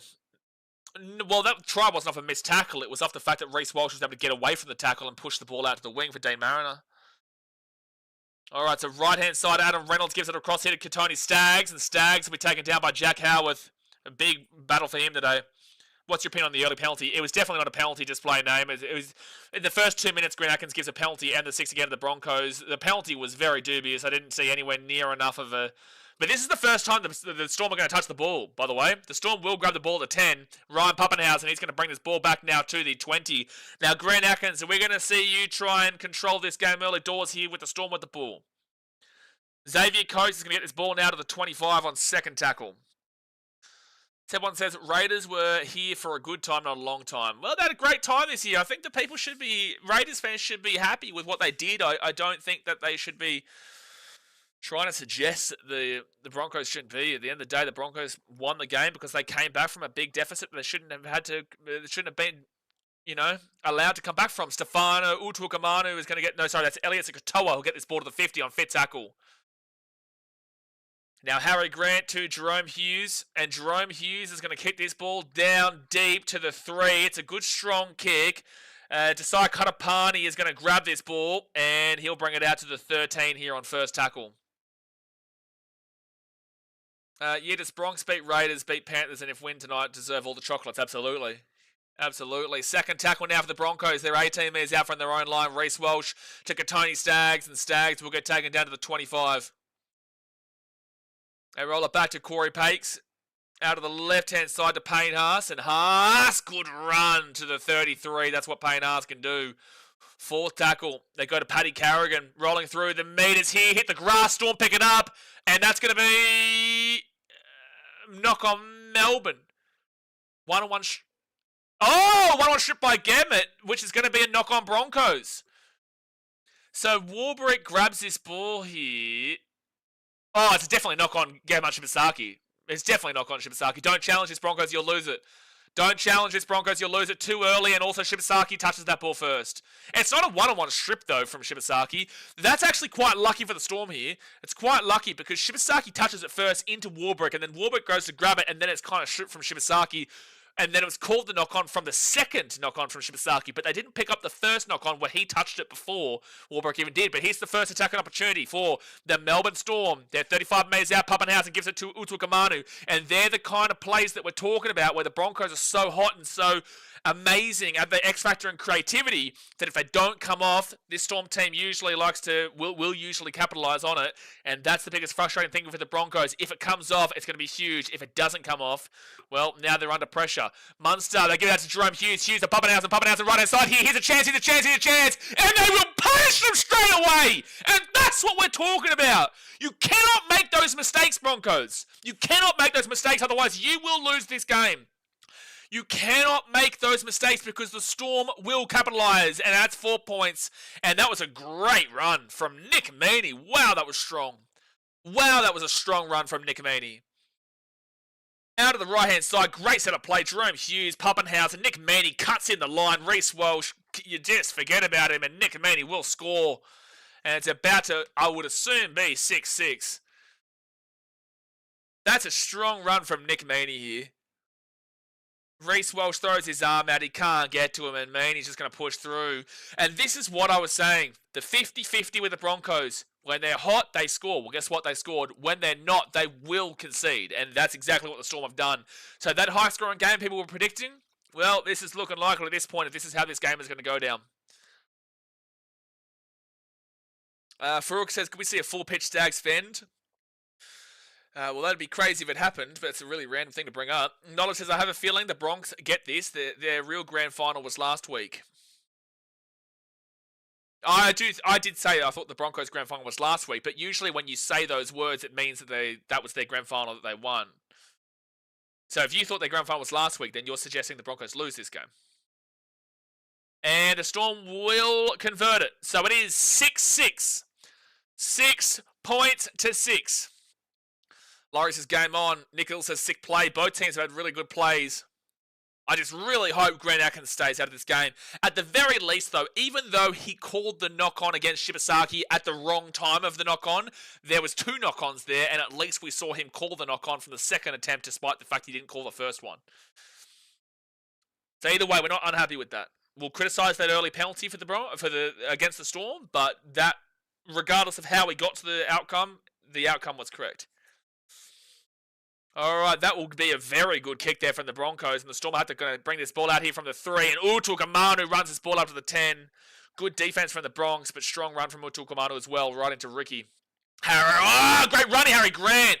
Whoa, that was nearly away for Harry Grant, but Katoni Staggs with a great grab. Third tackle now. Pappenhausen rolls his ball back at the 35. Harry Grant getting out like that is dangerous. Jerome Hughes, he'll get it across it early as a Katoa. He'll get it across to Will Warbrick. Will Warbrick at the 45. At the 50. This is great meters for Melbourne right now. It's going to be 4th tackle at 50.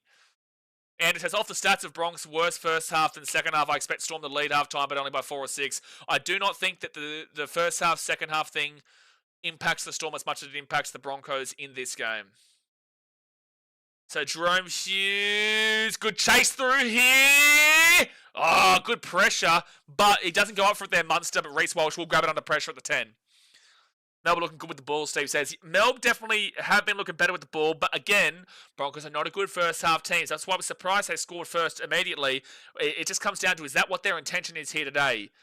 I just feel like they need to play their footy the way they've been playing footy and not change their game plan too significantly, where they focus all on the first half to avoid that second half comeback, but then then they might not have the tank in them for the second half, if you know what I'm saying. Nola says this might be a high-scoring game. Well, potentially, mate. Potentially. Oh, no. Ben Hunt's pass hits the ground. Luckily, it went backwards, and then the Broncos will kick this ball down deep, and that's going to go for a 7-tackle set. No, it's not. Xavier Coates brings it out of the end goal. Really nice kick there from Renault. And Xavier Coates brings it back to the 15. Strong hit from Paddy Carrigan and Corey Jensen. Oh, that's a penalty. Yep.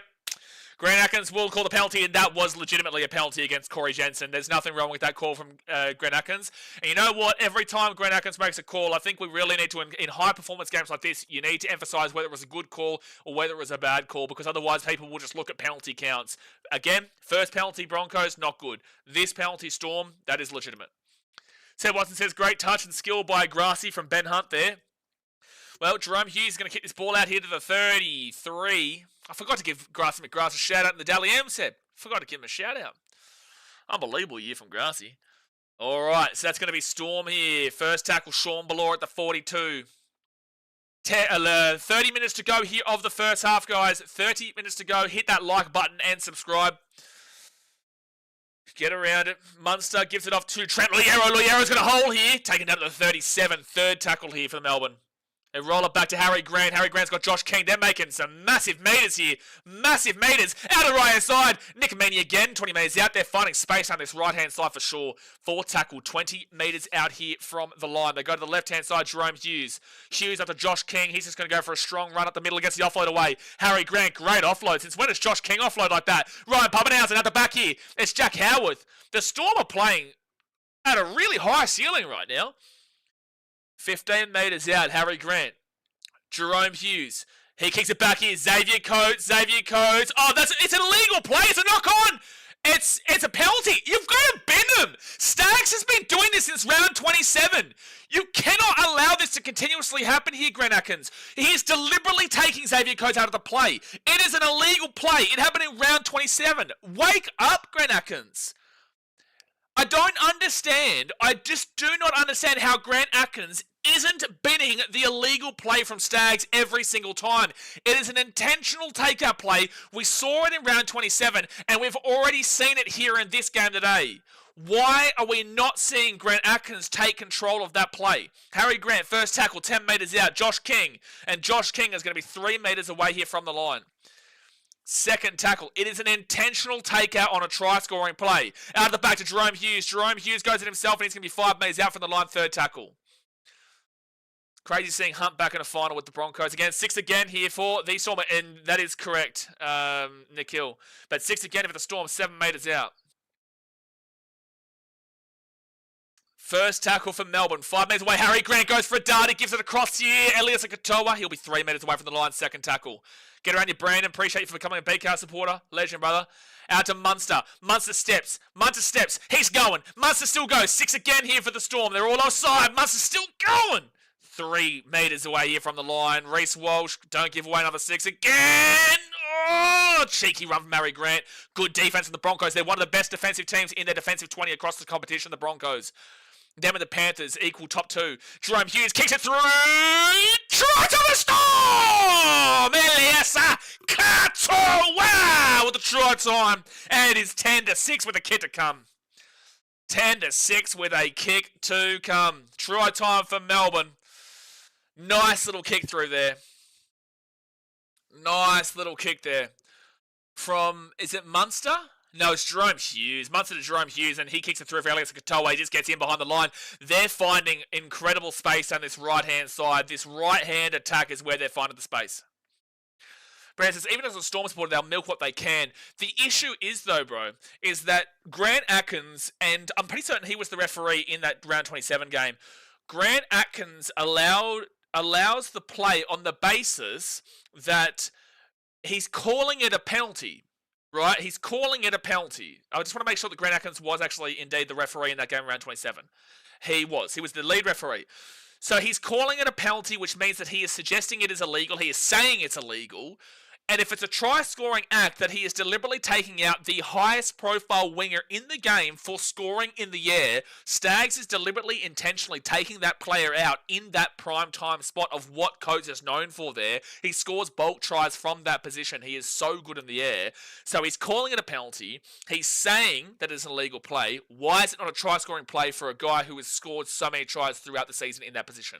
That's the issue that we're finding here. He's calling it a penalty, so he's acknowledging the illegal play of it. And it's in a try-scoring play for Coates. That's what I'm arguing. Steve says Storm looking good. RGH says Broncos. Jay says, yes, Slapper. What does Slapper say? Slapper says Storm looking way better. They are, again, Broncos aren't a good first half team. They are not a good first half team. Monkey Muay Thai says that Hughes-Katoa partnership has been so good, man. It's been really... I was talking about before the game started. This Storm team, this is not really what we've seen from the Storm this year. This is a high-ceiling Storm we're seeing right now. This is a very high-ceiling Storm. Are we seeing the real low floor of the Broncos, or are we seeing a really high-ceiling Storm right now? I would say the Broncos haven't been great overall, but the Storm are playing some electric footy at the moment. So Sean Bloor is going to bring this ball back out into the 25, second tackle. Tyron Wisher already on the field, 16 minutes in. Wowee. Pappenhausen, he's going to bring this ball to the 33 on third tackle. They go to the right-hand side to Josh King, and Josh King, he'll get the ball to the 45 on fourth tackle. This is the best version of the Storm we're seeing right now, Andrew. And they'll be 44 metres away here from the Broncos line. Harry Grant to Jerome Hughes. And Jerome Hughes is going to whack this ball up in the air. Good chase through here from the Storm. But great take by Josiah Katapani. And Katapani will bring it out here to the 15. I think the biggest concern for this Broncos team today is that Harry Grant hasn't got a premiership to his name, mind you. He was at the Tigers in 2020. This Storm team, this spine hasn't won a premiership altogether. Munster, Pappenhausen and Hughes, yes. But Harry Grant, no. And a lot of these guys haven't won a premiership, so the hunger will be there. Comparatively to what we would have been saying in 2021, 2022, 2023, and losing the grand final last year. And that's why you're seeing a very significant Storm here today with a lot of intention. And this is the point I made about round 27 in comparison to the intention. Look at the intention from the Storm today compared to what they had in round 27. Ryan Pappenhausen left-hand side. Oh, nearly gets through, but he'll be taken down at the 30 or so on first tackle. Dion says Ponies not helping themselves. Not necessarily, but the Storm are playing some electric footy at the moment. They go, look at this fast play the ball speed from the Storm. Xavier Coates will get this ball now to the 50 on third tackle. Harry Grant goes right-hand side. And Sean Bloor to the 40. They're already in the attacking line. Jack Howarth came off, by the way. Update. Jack Howarth injured a tendon in his groin. Oh, no, that's not good. They do not believe he'll be able to come back in this game here today, Jack Howard. So that's a big blow for the Melbourne Storm. They put that ball up into the air. The chase through here from Elias Katoa. He's very good in this area. Who drops this ball? Knock on Storm. So Broncos will get the ball at 10. Knock on Storm. Broncos get the ball at 10. Rugby League Fanatics says luckily they didn't pick Klein or else it would have been all penalties and 6 agains. Sure. But he's in the bunker today, Ashley Klein. He is in the bunker. All right, 18 minutes in. Broncos with the ball at 13, first tackle. Laurie says, high ceiling will seal the deal, but Bronx will do a second half comeback? I just don't. The Storm aren't a fall away team like the Panthers and the Raiders. If the Broncos came back, it would be a significant sign. It would be a significant telling point. The Broncos are clearly the best team in the comp this year. But the Storm are a very much 80-minute team where they're usually at a consistent area. Reece Walsh to the left-hand side here. Here's a chance. They get the offload away. Josiah Katapani, Jerome Hughes and Meaney get on top of him at the 43. Great run there from Reece Walsh, setting up Shibasaki and then Katapani for a bit of space. They're at the 42. Reece Walsh back to Ben Hunt. Oh, he lines himself up and gets this to the 50. Fifth tackle. And they go to the left. Reece Walsh will grubber it through. That was a really awful way. Oh, it's actually going to work out a little bit. Pappenhausen picks it up at the 3. It was an awful way to end the set, but they've actually made it into something decent here, the Bronx, with that grubber. Enjoy the averages. Need some good tries. Got me some multis to hit. Well, you've got 3 tries already. Tyron Wishart brings this ball here to the 15. Second tackle. Things change quickly in rugby league, guys. Just because the Storm are dominating right now does not mean the Broncos can't quickly adjust this. This is the way rugby league is. 20 minutes gone, 20 minutes to go here of the first half. Hit that like button and subscribe if you're new around here. They get the ball to Harry Grant. Off to Elias Katoa. And Elias Katoa is going to beat the 30, the 35, the 40. Offloads it. Harry Grant, Jerome Hughes. Jerome Hughes, great run to the 42. Some great offloads here from the Storm. Quick play the ball. Oh, 6 again for sure. Oh, you're a stupid Corey. Who is that? Corey Pakes. Oh, Pakes, giving away that 6 again was stupid. He was clearly, they were going nowhere. They were going literally nowhere, and then Corey Pakes holds him back, and it's a 6 again. That's ridiculous, and it's a correct call from Grant Atkins. Pakes has just put the Broncos under more pressure than they needed to be. Second tackle now for the Storm. Harry Grant at the 35. They go to the left. Jerome Hughes. Jerome Hughes at the back to Munster. Munster gives it to Pappenhausen. Pappenhausen here. Off to Xavier Coates. Xavier Coates! Oh, a high tackle penalty. Oh, we've got to see what happens here with Reece Walsh. I think there might be mitigation here, which takes away, because he's come down onto his knees area. Oh no! Oh no! Oh no! Reece, oh my gosh! His shoulders hit his face. Oh, we've seen this as a bin. This is a bin. This is a bin all year. This has been a bin. What? Clinton's on a shoulder charge. Are you serious? That is a bin. That's a bin.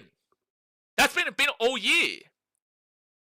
So they are going to go with the mitigation, but we have seen that as a bin all year. Why is it being ruled differently here? It's a shoulder directly to the face. We have seen that as a bin all year. How is that only a penalty?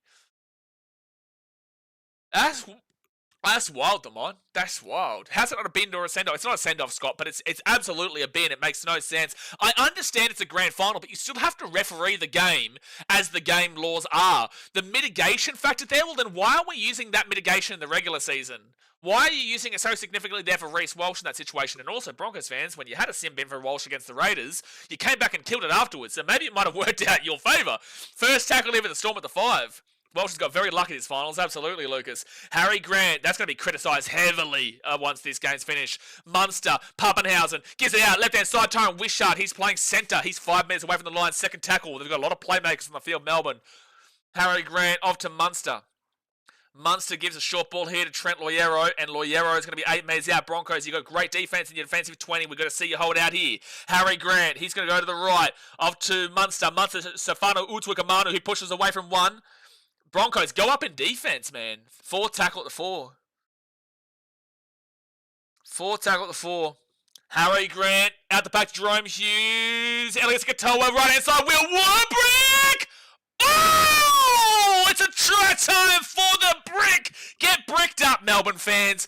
Get bricked up because Warbrick has scored in the corner, and it is 16-6 with a kick to come. 19 minutes to go in the first half. Get bricked up if you are a Melbourne Storm fan, because Warbrick has scored in the corner. And it is a 10-point game with a kick to come. Huge kick from the sideline. Emery said, screw Welsh, send him that prick off. He cost your team tonight, Broncos. Honestly, Corey Pakes cost this try. Reece Welsh didn't cost this try. Corey Pakes cost this try. Him giving away that 6 again when the Storm were going nowhere, just outside their 40, on 5th tackle, gives away that 6 again. That is diabolical stuff from Corey Pakes. That is diabolical. You know what? It's even to a point where you're like, maybe it's too early right now, but you would consider saying, okay, Ben, you go to the 9, Ezra, you go to the 6, and Adam, you stay in the 7, because that is disgraceful. To give away that 6 again when nothing was happening for the Storm, it was no point holding him back there at all. It was definitely a 6 again. He's lucky it wasn't a penalty because it would have been 3 minutes shorter. 3 metres shorter if it would have been a penalty. It was disgraceful from Corey Pakes to give away that 6 again, which put them on the back foot. Guess what? Reece Walsh then gets himself penalised where he should have been binned. Doesn't get binned, but still a penalty, and the Storm score immediately. And this is what I said before the game. The Broncos, when they make mistakes, this Storm team capitalise. They are not the Panthers and they are not the Raiders. They are a very different juggernaut. Jay says, I hope it's a blowout. Well, the Storm will miss the kick there. Nick Manny's what stays a 10-point game, 16-6. Speedy the Sprinter says, it's over. It's not over, mate. It's not over. Who it's out to House is Thrash than Melbourne. Music Kiwi said that was clearly yellow. Everyone knows it was a bin, Music Kiwi, but they're protecting him. They're protecting him because of the game. It's like it's been ruled differently. You know, you can't tell me that's been a regular season bin all year long, and then when Reece Walsh does it with a direct shoulder to the face, it's not a bin. Every day of the week. You're absolutely right, Music Kiwi. It was clearly a bin. It was clearly. Not even any Broncos fans will disagree with that. Could any Broncos fan actually disagree with that? The mitigation there doesn't take away from the fact that it was a direct shoulder into the face of Xavier Coates. That has been called a bin every single game when it has happened this season. Even less shit than that. That was direct forceful contact. Yola says, GG Broncos lost. I want Broncos to win. There's 60 minutes to go, lads. It's 10 points. It's 60 minutes to go. This game is nowhere near over. Stefano Utuikamanu will bring this ball now to the 33. He's lost the ball, and there you go. Here's a chance right here, Broncos. Here is a chance. This is the first time you've had the ball in ages. Here is your chance. Speedy the Sprinter says, come on, Broncos. It's a must-need next try. How are we already trailing this much with 20 minutes gone? Nerve-wracking. We were down 14-0 in the first half last week, so it's not like it's... Yeah, Ezra needs to be a spark. Carlos says the ruck speed compared to the Storm and Broncos is so evident. Broncos need to improve their discipline if they don't want it to slip. Absolutely, Carlos.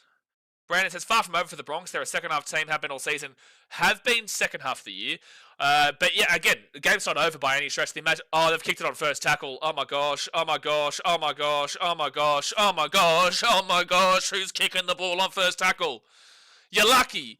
You're lucky, Broncos. Not lucky, Storm. You're lucky, Broncos. Kicking the ball on play one is something. It's something else.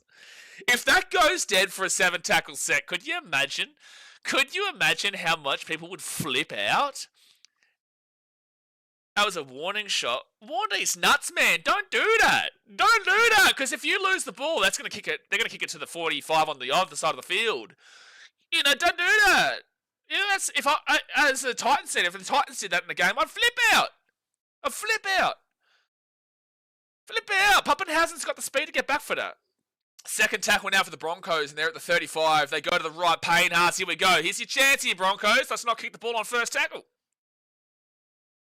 So now they go to the right. Corey Pakes to Adam Reynolds. Reynolds out of the right-hand side of Reece Welsh. Reece Welsh with that speed. Here we go. Tony Staggs. Oh, such a good run. 4 tackle, 4 metres out. 4 metres out. A 6 again here for the Broncos. Right call as well. They go to the left-hand side. Adam Reynolds. Okay, big defensive set here from the second best defensive team in the competition, the Storm, but the second best attacking team in the competition, the Broncos. 6 again for the Broncos. So first tackle, and they give it to Patrick Carrigan, who's 9 metres out. First tackle, 8 metres away from the line. Corey Pakes out the back. Adam Reynolds. Adam Reynolds out to Reece Welsh. Reece Welsh goes at himself. Oh my gosh, it's risky. Oh Jesus, Broncos team is risky, eh? Second tackle, 5 metres out. They are like centimetres, inches from either scoring the try or throwing the ball over the sideline. Reynolds, oh my gosh, Ben Hunt. No, oh, it's a kick on. Second tackle, for fuck's sake. I'm sorry for the swear. I've got to be honest with you. This is the problem with the Broncos. Why are you kicking the ball on first tackle and then kicking the ball on second tackle? What are they doing, dude? I'm not a Broncos fan. Look at how I'm reacting right now. I don't like the Broncos. Look at how I'm reacting right now. I'm frustrated for you, Broncos fans. I'm frustrated for you. Will Warbrick is going to get this ball here to the 30 or 4 tackle. Second tackle, lads. Second tackle. And Alec McDonald with a great run here to the 40 on fit tackle. Speedy Sprint says, I'll go for the Titans. Good stuff, bro. Welcome to the shit show. So the Storm will kick this ball down, and he's going to hit grass. Will it sit up? Will it sit up? Will it sit up? No, it's going to be too hard, and that'll be a 7-tackle set. So a poor play there from the Storm themselves. Nikhil says, Melbourne showing another level so far. They didn't even have the ball for the first 5 minutes of the game. Correct, yeah. And then the Broncos didn't have the ball for a large portion of this game too. And now they've got the ball, but they're kicking the ball on first tackle, get a drop out to kick the ball on second tackle and give the ball back to the Storm. It made no sense. Brandon says half of Brizzy will be buying TVs tomorrow. I couldn't imagine how Broncos fans are feeling when that was how I was feeling then, and I am not a Broncos fan by any means. The Broncos taken down here at the 33 on second tackle. 13 minutes to go here of the first half. Payne Haas comes off. Xavier Willison comes on, by the way. So Patrick Carrigan, he'll be at the 42 on third tackle. Dion says, good work, Bronx. Got to keep them guessing. Yeah, they're making Broncos. They're forcing the Broncos to get Broncos fans to guess if they want to support them or not. So Jerome Hughes has come in with a shot here. I don't think it was a high shot. Oh, they are going to call it a penalty. Okay, I would like to see the replay of this because Greg Atkins wasn't going to call this a penalty. The crowd's gone up into him. Has the touch he said this was a high tackle? Here we go. Okay. It's relatively consistent, but like, okay. Yeah, okay. It is a high shot. It's relatively consistent. Yeah, it's a 50-50 call, Steve, but I'm okay with the Broncos getting that one because it does technically come into contact with the head, but it's interesting. All right, first tackle for the Broncos, 20 metres away. They go to the right-hand side. Kobe Hetherington. It's going to be 10 metres away from the line. Second tackle, 12 minutes to go of the first half. They roll it back in. Corey Pakes. Pakes off to Adam Reynolds. Adam Reynolds nearly knocks it on. Reece Welsh gets the ball. Locked down by Munster very quickly there. Third tackle for the Broncos, 10 metres away. Corey Pakes to Adam Reynolds. Adam Reynolds underneath here to Jordan Rookie for one of his most boring runs ever. Fourth tackle now, 5 metres out. Corey Pakes. Short ball. Xavier Willison. No, 3 metres away from the line. Fit tackle. Very solid tackle there from Trent Loiero. And Corey Pakes at the back here to Reynolds. Reynolds kicks his ball through. Ball bounces everywhere. Storm get the ball at the 3. No, it's a knock-on from... It's an accidental offside they've called here. Oh, you can't challenge an accidental offside. Oh, you can challenge. I was going to say, why can't you challenge Grant Atkins? They're going to challenge us here, the Storm. Joshua Price's Broncos won 2006, 19 years ago. Thank you, Sherlock Holmes. So, Captain's challenge here from the Storm. This is an interesting one. Yeah, at least we can have a breath here. You're right. You're right, Billy Slater.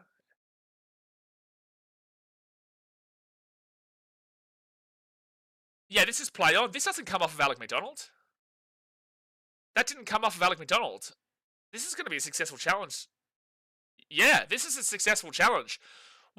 Grant Atkins, why is he called that? Yeah, it's a successful challenge. Storm got the ball here at the 3. It touched the Broncos player. It's a good challenge there. Good challenge. So Brendan Piakura is going to have to come off here with a HIA, mind you, for the Broncos.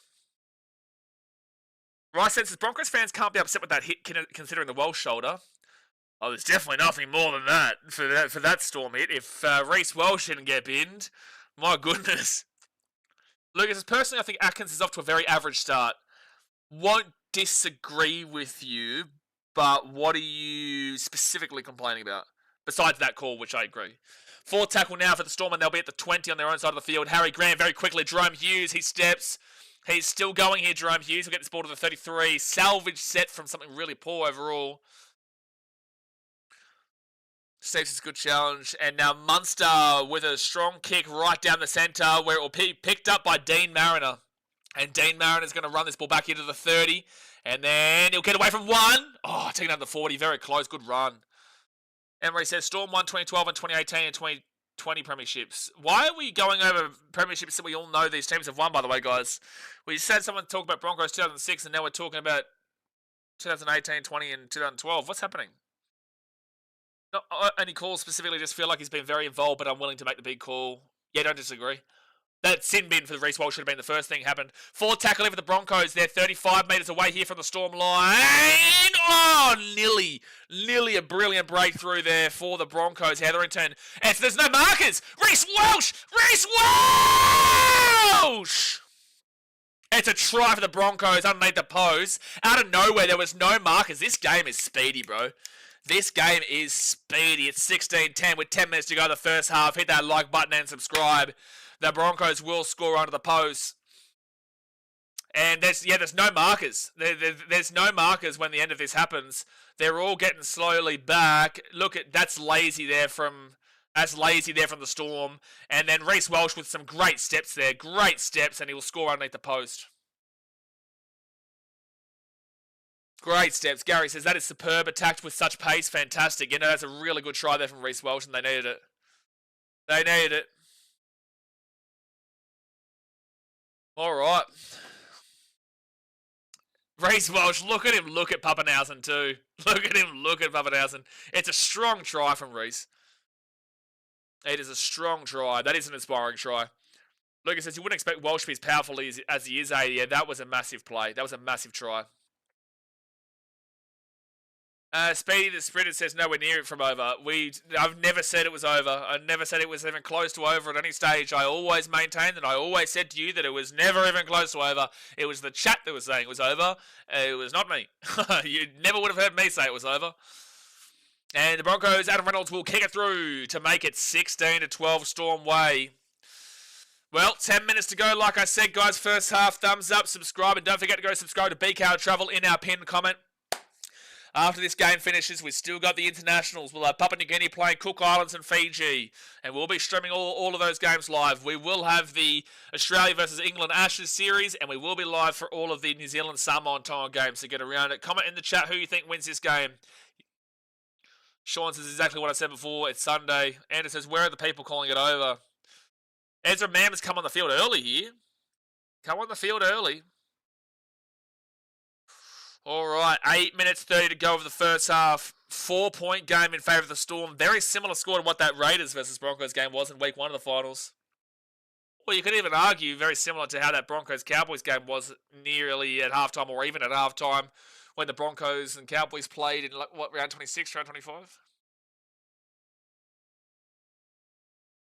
All right, so the Storm, they are going to kick this ball to the Broncos at the 5. This is a very important last 8 minutes of this game, of this first half. Very important. If the Storm go up another score, I don't know if they're the type of team to throw that lead away comparatively to the Panthers and the Raiders, but if the Broncos can lead at half time, have they put too much emphasis into the first half here to counteract what they usually do, or will they just go on and win it? So Staggs, he'll be taken down to the 30 on third tackle, but the Storm are still in the advantage right now. They go to the left, Adam Reynolds off to Kobe Hetherington, and Hetherington is going to be at the 40 or so. Category 2, HIA for Brendan Piakura. 40-20 attempt here. Oh, won't have the angle. And it's going to be Xavier Coates. And Xavier Coates will be taken down to the 13. Jack Howard has been officially ruled out. Penalty to the Storm. Bad penalty to give away, Ricky. Bad penalty to give away. High tackle against the Storm. And it's a penalty, Melbourne. Jeez, this game is exciting. But like, this is exactly what we wanted from this grand final. Yeah, it's a high tackle from both Jordan Ricky and also Dean Mariner. Oh, jeez, yeah. And it says Speedy is actually on the moon. I am. Dion says Storm to get another try in 4 minutes. All right, so the Storm will get this ball here to the 40. Well, 7 minutes to go with this first half. Storm will have the ball. Laurie says Broncos going to kick on third tackle this time. Well, they're not going to have the ball right now. So the Storm are at the 45. And Harry Grant, he'll roll it back to the right-hand side. Trent Loiero to Kamikamica. Big toss of Vitti, man. Brings it to the 50. Second tackle. Exciting, you can't take your eyes off it. Exactly right, you cannot take your eyes off of this game. Third tackle for Melbourne. They got off to a red-hot start, Melbourne, after that first 5 minutes. But they haven't been hitting that ceiling in these last little bit. Oh, Storm slip over at the 40, Tyron Wishart, fourth tackle. Now Harry Grant off to Trent Loiero. Loiero to Jerome Hughes. Hughes now, Elias Katoa, short ball, Nick Meaney. They had the play for Pappenhausen, but he didn't get the ball out the back. They had the 2-on-1 wing special, but they didn't get the ball there. Jerome Hughes at the 30. They go out to the left-hand side of Munster. Munster runs it up into the line. Now he puts that ball up into the air for Xavier Coates, chasing it through. Xavier Coates. There's a player taken out again in Xavier Coates. Watch the Broncos player get involved. Knock on Broncos. Grant Atkins, please, for the love of Almighty God, look at Katoni Staggs playing, making illegal plays, bro. He is what? Look at him. He's stopping his run and getting involved in Coates without... Oh, dude. Grant Atkins is allowing Staggs to do the exact same thing. Grant Atkins cannot control that factor of the field. Did they say this is a knock on Storm or Broncos? They said knock on Broncos. So Storm now 5 minutes away here from the line. First tackle to becoming Kamitha. 5 minutes to go with the first half. Harry Grant, he'll go out to the right-hand side of Jerome Hughes. Jerome Hughes underneath now, and it's going to be Elias Katoa, 4 metres out. Huge defence needed right this second. Harry Grant off to Cameron Munster. Munster to Trent Loiero. Loiero's got a hole here. It'll be 4 metres out. Third tackle. 4 metres away, third tackle. Harry Grant fakes it left, goes right. Jerome Hughes, he will step and score to the bows! Melbourne, Jerome Hughes, boom, boom, boom! Nice little 1-2 uppercut there. Jerome Hughes scores under the post, and it is 20-12 with the kid to come. It's about to be 22-12. You know, cometh the man, cometh the hour. Reece Welsh stands up for the Broncos in that moment, and now Jerome Hughes steps up in a very similar fashion in this moment. They fake it left. They go to the right-hand side. Jerome Hughes has the open right. They actually probably do score there. They would have had a 3-on-1 opportunity out on that side if Jerome Hughes does pass it out, but instead he sees that space. He steps. He goes, he scores under the post, and it's about to be a 10-point game to the Melbourne Storm. Yeah, talk about superstars putting it on. Lucas, this is a great game. This is a really good game of rugby league right now. Strength and Honour says Big Nelson wasn't allowed to play in the grand final last year and now this year again. Well, Big Nelson's just not good enough, unfortunately, anymore. Strength and Honour. He's too ill-disciplined, dude. He really is. He's a big body, but, you know, when you've got Stefano Utukamanu playing some good football, you've got Josh King. Tui Kamikamica is a lot less ill-disciplined. He still is ill-disciplined, but he's a lot less ill-disciplined. And, look, this is a great game of footy right now, and I don't feel like anyone from either team doesn't deserve to be here as we currently speak. Mason says yes to the Storm. Woohoo. Huatau says you the man, Jerome. Royal Grand Majesty says Hughes versus the Jerome Walsh show. Oh, there's a lot of actors. There's a lot of characters at play in this game right now. You know, Munster is floating really nicely. Harry Grant is really moving the chains well. Jerome Hughes has been brilliant. Reece Walsh has been up and down, but when he's been up, he's obviously scored that really strong strength try. There was an attempted 40-20 that didn't get to go to plan. Reece Walsh did give away that penalty, but also Corey Pakes was poor in regards to giving the 6 again, which I focus on more so. There is a lot of things happening in this game. Need to see Adam Reynolds step up more. Need to see Ben Hunt, who, like, it's quite weird. I feel like Ben Hunt is playing as a 7 whilst Adam Reynolds is the 7, which is overshadowing Adam Reynolds. And this is the problem that I said for a very long time, that this team is an interesting situation going into the grand final, because they've had to adjust their team, whether it be forced or unforced. They've still made choices, and they've also been forced to make choices, which you don't really blame them for. Twickham and Kemeath with a great run to the 15 here, first tackle. Point of the matter is that Ben Hunt is a 7 or a 9. Adam Reynolds is a 7. Ezra Mam is a 6. Right, so they've put Ben Hunt into the 6 and Adam Reynolds is a 7. Well, Ben Hunt's going to tend to play more like a 7 than a 6, right? And now they've got 2 7s on the field, which makes it interesting. And that's what I feel like is hurting them so far in this first half. Now that Ezra Mam comes on, will it change? Right-hand side, Jerome Hughes at the 35. They give it off to Elliot Katoa. Katoa, off the right side of Will Warburg. It's fine. The pass is fine. And he's at the 50. That's a great ball out to the right-hand side. 4th tackle at the 45. Nick Amini gives it out to Pappenhausen. Pappenhausen steps onto the inside. Pappenhausen's been great today too, mind you. Pappenhausen's been really, really good. I'm going to have to update that poll in a second, guys. You have to vote again. Who will... Ooh, sorry. They put that ball high up in the air here for Xavier Coates. But Dean Mariner will grab this ball at the 5, and it'll be first tackle for the Broncos 8 metres out. Who will win the grand final? Sorry, guys. I'm just doing this poll up again. Brisbane Broncos, Melbourne Storm. There you go. Vote in the poll again, guys. I don't know. It must have been 24 hours since I put that poll up. All right, so the Broncos now. 3rd tackle at 25. Andrew says, Hughes is starting to become one of my favourite players. Such a hard worker. He is a very hard worker. He's a very good player, dude. 4th tackle, sorry. Broncos now get this ball to the 45. Mason says, Melbourne Storm is the best. Matt McCarthy says, who's got the live stream? Well, it's actually literally free on Channel 9. Adam Reynolds kicks that ball up into the air. Very high kick. Tough kick, but Pappenhausen, he's underneath at the 15. He gets it across to Xavier Coates. Xavier Coates here. Oh, taking out the 20. Strong hit there from Staggs. This has been frenetic to pace this game. Frenetic pace. Tyron Wishart gets his ball to the 30. Steve says Nelson gives away too many penalties. Agree. Maybe Nelson should stop getting suspended. Also agree. Smokey says both teams are powerhouse. It's a grand final. I agree.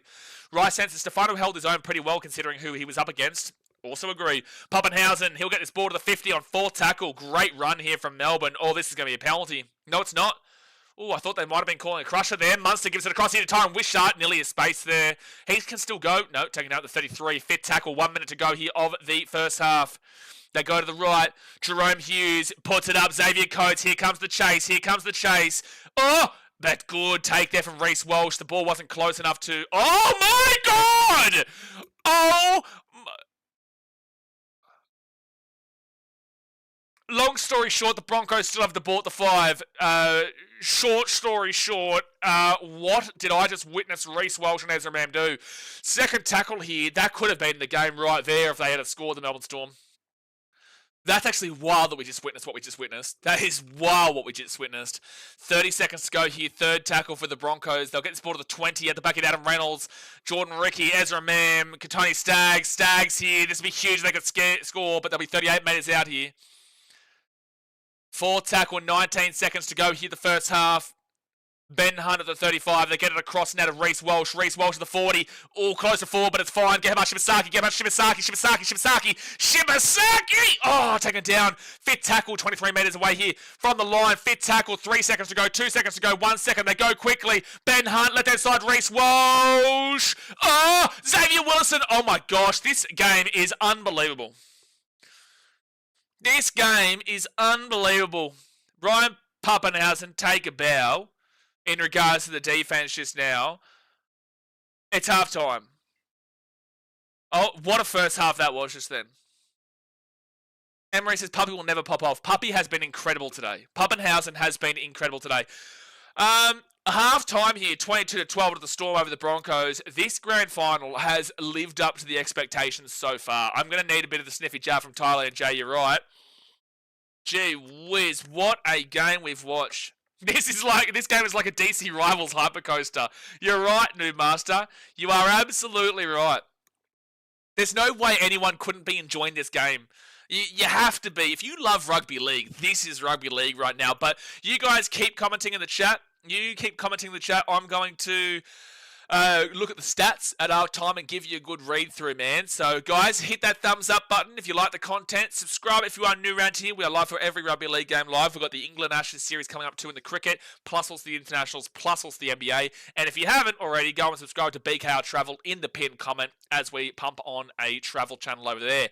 But all right, let's get into the score. So 22-12 is the score at halftime of the Melbourne Storm. Frenetic game. Can't wait to have a drink after I read through these stats.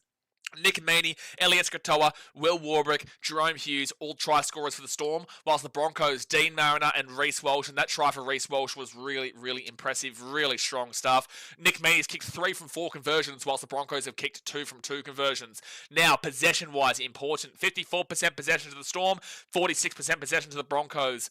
This is basically equal. It is obviously in favour of the Storm there, but it is coming down to a few loosey-goosey things the Broncos are doing. They are a bit of their own detractors, based off of what I said pre-game, that this Broncos team, it'll either come off or it really won't come off. It won't just not come off. It'll either come off and they'll score, or it really won't come off and it'll be a bad, stupid play that ends up putting themselves under more pressure. And we've seen that a lot today, which is why they're at 46% compared to the 54% here for the Storm. Now, time of possession-wise, 13 minutes and 33 seconds here for the Melbourne Storm, 11 minutes and 23 seconds for the Broncos. Now, that is not good. So that goes from 13 plus 11 to 24, 33. Basically, 25 minutes of time possession means that this game has been quite stop and start with penalties and whatnot, but also with the try scored, the ball in play, you want to be seeing at very minimum 25, 26. It's not quite at 25. If it is at 25, then it's still just barely scraping it. 26, 27, 28, that's getting more healthy numbers, right? More so 28, 27, 28. So this is a pretty low time of possession overall in this game where you're not seeing as much ball in play. And with the way the ball has been played today, you want to see it as much as possible on the ball in the hands. Now, completion rate. This is really impressive here from both these teams. So 80% is a minimum. You need to hit at least 80% on the completion rate. The Melbourne Storm are at 95%. That is incredible. 22 from 23. They are not making mistakes. Brilliant, brilliant stuff. 95%. Whilst the Brisbane Broncos, they're at 89%. 17 from 19. So both these teams are very limited in regards to the errors. 22 from 23 and 17 from 19. 1 error from the Storm, 2 errors from the Broncos. Wash it. That's fantastic football. Now, runs-wise, 95 runs for the Melbourne Storm. 878 run meters for Melbourne. 79 runs here for the Broncos. 716 run meters for the Broncos. So that means that if you try to equal it out at 10 meters on average per run that you look for, the Storm are down by roughly 70 meters, 72 meters to be exact, on their runs. 95, you'd be looking for 950. They're at 878. So that's about 70 run meters off of the 10 meters on average per run. That is very solid. And then you go to the Broncos at 717 to 79. Well, guess what? They're about 80 metres behind where the 10 metres an average per run you like to look at that solid number. So the Melbourne Storm are slightly improved on that with the 70 compared to the 80 the Broncos do need. But if you do try to give an unfair statistic and metric from 79 to 95 to bring it up to 95, 95, and you give them that 10 metres an average per run, that's 160 metres. They go to 817. They go up to 800 and 87 or so, right? It's not fair. It's only just above the Storm at the 878. It's only about 9 metres or so above the Melbourne Storm. But the point is that the Broncos aren't hitting the 10 metres an average per run. So it would be an unfair statistic. But the point is as well, the Broncos aren't too far behind where the Melbourne Storm are at overall. It's just that the Storm have more runs, they have more run meters, and they are making more ground with the ball, right? So post-contact meters is 251 to the 232 here for the Broncos. Now a 15-run gap of 95 to 80. I would say the Broncos are winning this department quite well. 251 for the Storm is great, but 232 for the Broncos probably goes up to about 280 to 290 with the extra 15 runs. Maybe not 280, 290, maybe 260, 270, which they'd be up by about 10 to 20 more post-contact meters. So the Broncos are winning the post-contact meters department, but they're losing in the run meters department. Now, line breaks equal 3-3. Both teams finding the holes. Tackle breaks, wow, this is a whopping 25 tackle breaks for the Storm, 17 for the Broncos. Broncos, you need to improve on that drastically if you want to win this grand final. 25 tackle breaks is insanely poor. An average amount of missed tackles is 15 to 17. We'll talk about the defense in a second when we get down there. But 25 tackle breaks for the Storm, huge. Now, average set distance, 25 and under. Turn the stream off, it's pathetic. 25 to 30 is disgusting. 30 to 35 is underwhelming. 35 to 40 is hitting the marker. 40 to 45 is great. 45 to 50 is fantastic. And 50 plus is basically perfect. The average set distance here for the Storm is 38.21. So from the middle to upper end of a hitting the marker, very solid category. The Storm are getting a decent amount of meters, nothing too exceptional past the 40, but they're getting a decent amount of meters going overall. And the Broncos, they're right there with them at a 38.02. So the Broncos are only down by 0.19 from the Melbourne Storm. They're both at a very similar rate average set distance, which is what I was telling you about with the run meters from both those sides being similar, but the Storm slightly being an advantage. Then you go to the average play the ball speed. 3.31 seconds for the Storm, 3.55 seconds here for the Broncos. 3.29 and below is extremely fast. 3.3 to 3.39 is fast. 3.4 to 3.59 is hitting the marker, or just average, sorry, not hitting the marker, average speed. And then 3.6 to 3.79 is slow. 3.8 and above is extremely slow. The Melbourne Storm are at 3.31 seconds, which is really putting the pressure on the extremely fast category, but it's still fast, right? 3.31 seconds is speedy. Whilst the Broncos at 3.55 seconds is on the average category, getting closer to the slower category. So the Storm are getting close to the extremely fast, but they're in the fast. The Broncos are getting close to the slow, but they're in the average category. Okay, so there's two different ball speeds being played here. And then we go down to the passing. 5 offloads for the Melbourne Storm, 2 offloads for the Brisbane Broncos. Storm getting a few really good offloads in this game. Josh King had a beautiful one before that really set them up nicely. Forced dropouts is 1-0 Broncos way. Kick defusal is 20% of the Broncos, 75% here for the Melbourne Storm. You go to the effective tackle percentage. Yikes, Broncos. 25 and under. Sorry, not 25 and under. 85 and under. Disgusting, pathetic, awful. 85 to 88% is underwhelming. 88% to 90% is hitting the marker, very solid. And 90% and above is basically perfect. The Brisbane Broncos are currently situated at 84.54%. They are underneath into the disgusting category. They're not even at the marker of 88%. They're not even at the underwhelming category of 85%. They're at 84.54% in the disgusting category. That is not good. 175 tackles made here for the Broncos. 25 missed tackles and then 7 ineffective. An average amount of missed tackles and a half across the comp this year was 15 to 17, and the average amount of ineffective tackles across the comp this year was 6 to 7. So on the ineffective tackles, they're at the higher end of the ineffective tackles of 7. In regards to the missed tackles, they are 8 above the highest. 8 above the highest in regards to the missed tackles on average. 32 bad tackles in that first half. That is not good defense from the Broncos on a individual defensive efficiency tackle percentage. Then you go to the Melbourne Storm, 88.2%. They're just scraping into the solid category where you need to hit the marker of 88%. 88.2 is solid. 142 tackles made for 17 missed tackles and 2 ineffective. So they're at the higher end. They're breaching the average at the higher end of 17 missed tackles. But the ineffective tackles is what's happening there? I don't understand what's happening in regards to the thumbs down thing.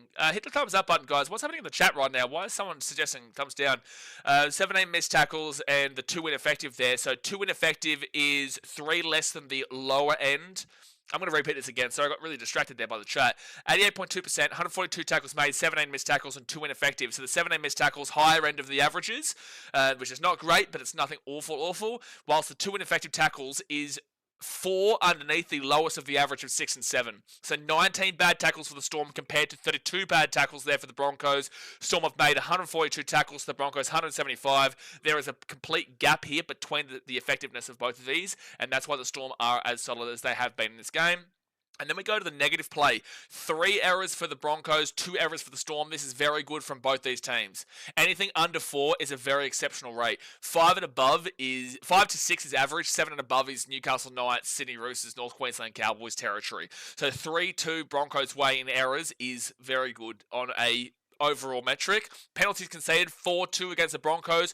Broncos have deserved a lot of these penalties, so please don't blame the referees. The Storm, 1 penalty, I definitely didn't believe they deserved, but the other penalty was absolutely deserved. So realistically, I believe it should be 1-4, but it is 2-4. Broncos getting onto the higher end. The Storm pretty good there. Ruck infringements is 3-3. For Iltis playing 6 again, Wise, and then inside 10 metres is 1-0 against the Broncos. On reports is 1-0 against the Broncos, and I do believe they should have had a bin, but they didn't. They didn't validate what they have been calling as sin bins and whatnot for a few years now in regards to high contact. But there you go, guys. It is halftime, 22-12 to the Melbourne Storm. From here, I did say in my pre-game stream back in. On Tuesday, if the Melbourne Storm are up at halftime by 2 scores, I don't know if this Broncos team comes back on them like they were able to come back on teams like the Penrith Panthers and the Canberra Raiders, because the Raiders, they are known as the favourites for a reason and can do that quite consistently, and the Panthers, they have shown that in the last 2 months that they are the type of team to throw it all away. So halftime, I'm going to keep with the Storm tip here. Could this blow out to be a 13-pluser? Sure, but this game has been incredible so far. It's been a really, really good grand final, and I'm really enjoying it overall. So hit that thumbs up button, subscribe, and let's get it. Aspect says, if Stags score, I'll donate $20. All right, well, we'll see. We will see. Display Norm says Broncos to come back, or will Storm hold on? I believe the Storm hold on here, to be honest with you. I believe the Storm hold on. I don't think they're a capitulating team like other teams are, but the Broncos have been so threatening every time they have the ball, but guess what? The Storm also have been so threatening when they have the ball. So the issue here with this Storm team, compared to the Panthers on the Broncos standpoint, is that this Storm team, the Panthers, were a very good first half team across most of this season and a very poor second half team across most of this season. The Raiders are a team that have been known as the Faders for a good 4 or 5 years now. And I know, I'm a Titans fan. My team fades just as much as they do, if not more. But the point of the matter is that those two teams they played are very high emphasis on first halves, and second halves not so much, especially with the Panthers recently, not necessarily over the last 5 years. So this Storm team is more of an 80-minute team. Do they have the high ceiling as the other as this Broncos team? No, not necessarily. But they don't have the same floor. But their ceiling today as well, mind you, has been at the Broncos ceiling. I will say that we've seen the Storm take it to another gear today. We have seen the Storm in that first half take it to another gear. So it'll be interesting to see if the Storm do fall away in the second half, but this is not a trajectory. If it happens because the Broncos are too strong of a second half fitness team. It will happen because of the Broncos. It won't happen because it's a mixture of both worlds, of Panthers not being good second half and Broncos being good first half. Or the Raiders, struggling to complete and finish off games whilst the Broncos are the best second half team in the competition. It will be individually on the Brisbane Broncos being too strong in second halves if they come over the top of this one, because it isn't a trajectory from the Melbourne Storm. Blah, blah, blah. So if the Storm score first in the second half, it could blow out. I agree. I do agree with that one. Passion says, what is your final score prediction? Jeez, it's hard, man. I feel the second half will come down to whoever scores first. If the Storm score first, then yeah, look, I do think that the Storm probably run away with this one quite well and could, with the way this game is going, hit the 40. Maybe not 50, but it will hit the 40 marker, which people will be like, oh, wow, this is insane. But the game style is now so different to what it was. The Storm, Manly, 14-0 for Manly is the most impressive result in a grand final ever, because at that time it wasn't so high fluctuating, high attack, creativity, X factor, bing, bang, boom. It wasn't like that back then. It was much more of a defensive-minded game. So 40-0 is spectacular. Comparatively to if we saw 40 or 50, we do see that quite consistently in games, but I don't think it will get to that. But there is that world that it happens if the Broncos do get frustrated. They try a little bit too risky plays. They've played way too risky in a lot of ways today. That kick on first tackle, that kick on second tackle, the pass out of the left-hand side. There's been multiple situations. That pass from Reece Walsh to Ezra Mam in their own 5. So many questionable things have happened today. So if the Broncos go like that and play like that and then make the mistake and the Storm score, it'll break their hearts, it'll break their spirit, and that'll be 3 grand final losses in a row. Olivia says, you guys are missing Havana Brown. Nikhil says, yep, they lifted their level in that first half, but Broncos have proven to finish well over the back end of this season. Sure, but again, the Storm are not a team that fall away in the second half. Laurie says, wonder what the coaches are telling their boys in the sheds at halftime. Michael Maguire would just be saying, we know what we can do in the second half. We have to have faith and believe and be confident that we are a second half team and we're going to come home strongly. We beat the Panthers from 14 points down last week, and we beat the Raiders 2 weeks prior to that before our bye. When we came back, we've got the track history. Go out and do it. You know what to do. You know how to win the game. You're professional players. Go out and smash it, because you've done it and you've come back in second halves a lot this season. All right, Sharks, another one. But then for the Storm, Craig Bellamy, he's going to be like, well, you've been here many times before. You know what it felt last year to lose to the Panthers. You know how to hold this out. You've beaten the Broncos once this year. You can beat them again. The round 27 game means jack shit, and this game proves it right now. As I said, round 27 meant jack shit because there was no intention for the Storm. You just got to go out there and keep playing the same kind of footy that you've been playing in that first half. There's not much really to say here because you are a consistent 80-minute team. Don't try and chance it. You don't need to go creative, like to X-Factor creative like the Broncos do. You're not chasing the game. Force them to get frustrated from them chasing the game. That's the kind of team the Broncos are. You can force their frustration from chasing the game. Last week, the Panthers weren't good enough in this situation. The Panthers had plenty of opportunity to seal that game and didn't seal that game. Right, this Storm team do know how to seal the game. The Panthers did the same thing to the Storm. The Panthers were up by 2 scores against the Storm at halftime about 4 weeks before the final started. And the Storm came back and won it with a Harry Grant spectacular. The Panthers did the same thing against the Raiders a week before that, a week prior to that. Really understand this Storm team is not that Panthers team. And this Storm team is not that Raiders team. Raiders lack experience and haven't been here really before. And the Panthers, they've been here and they've got the experience, but they've also done that same thing for weeks and weeks on end. The Storm have not done that thing.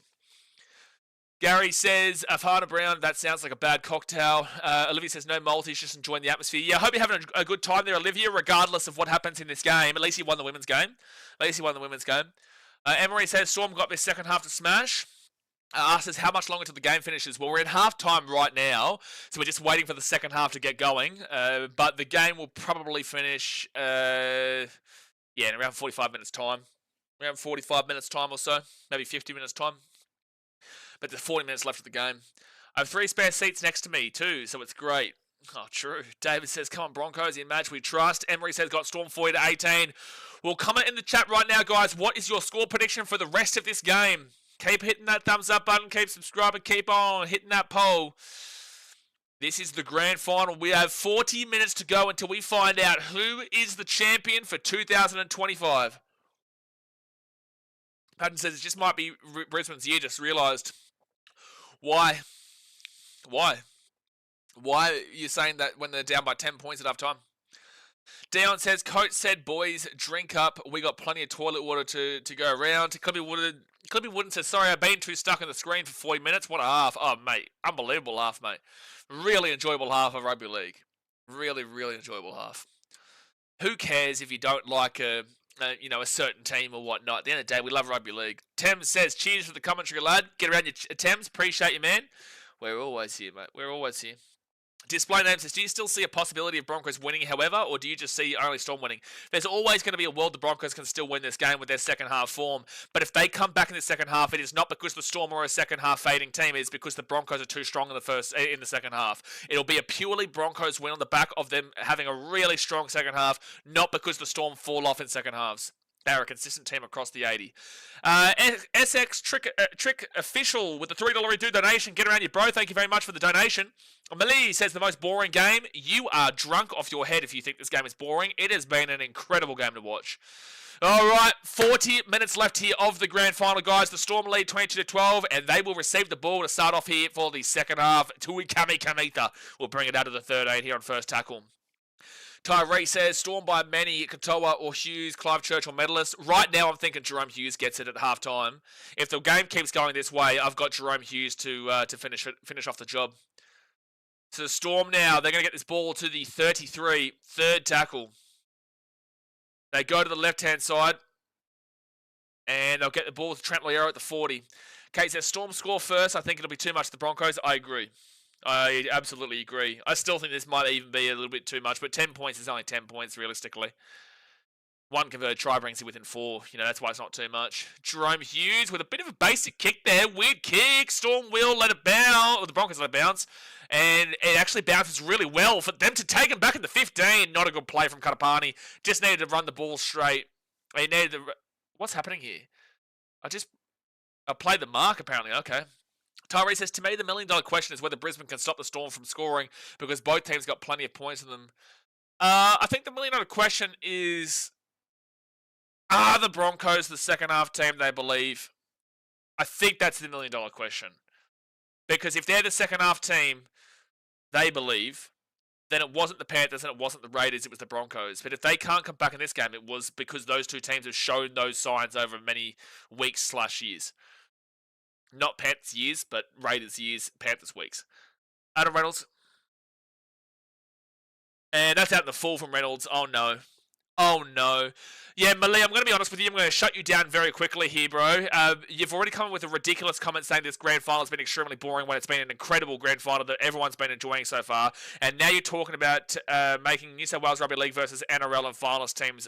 That's the most stupid comment I nearly have ever seen. You're entitled to your opinion, but I'm sorry, you just kind of got us on the back foot here by saying a stupid comment like, this has been a bad grand final, but it's been really exciting to watch, and now you're coming with some ridiculous idea that is only acceptable for 3-year-olds. So second tackle now for the Melbourne Storm, and they're going to be at the 25. They're going to roll this ball to the right-hand side. Like, to suggest that we need to see New South Wales Rugby League teams playing NRL teams is ridiculous. Third tackle now at the 22.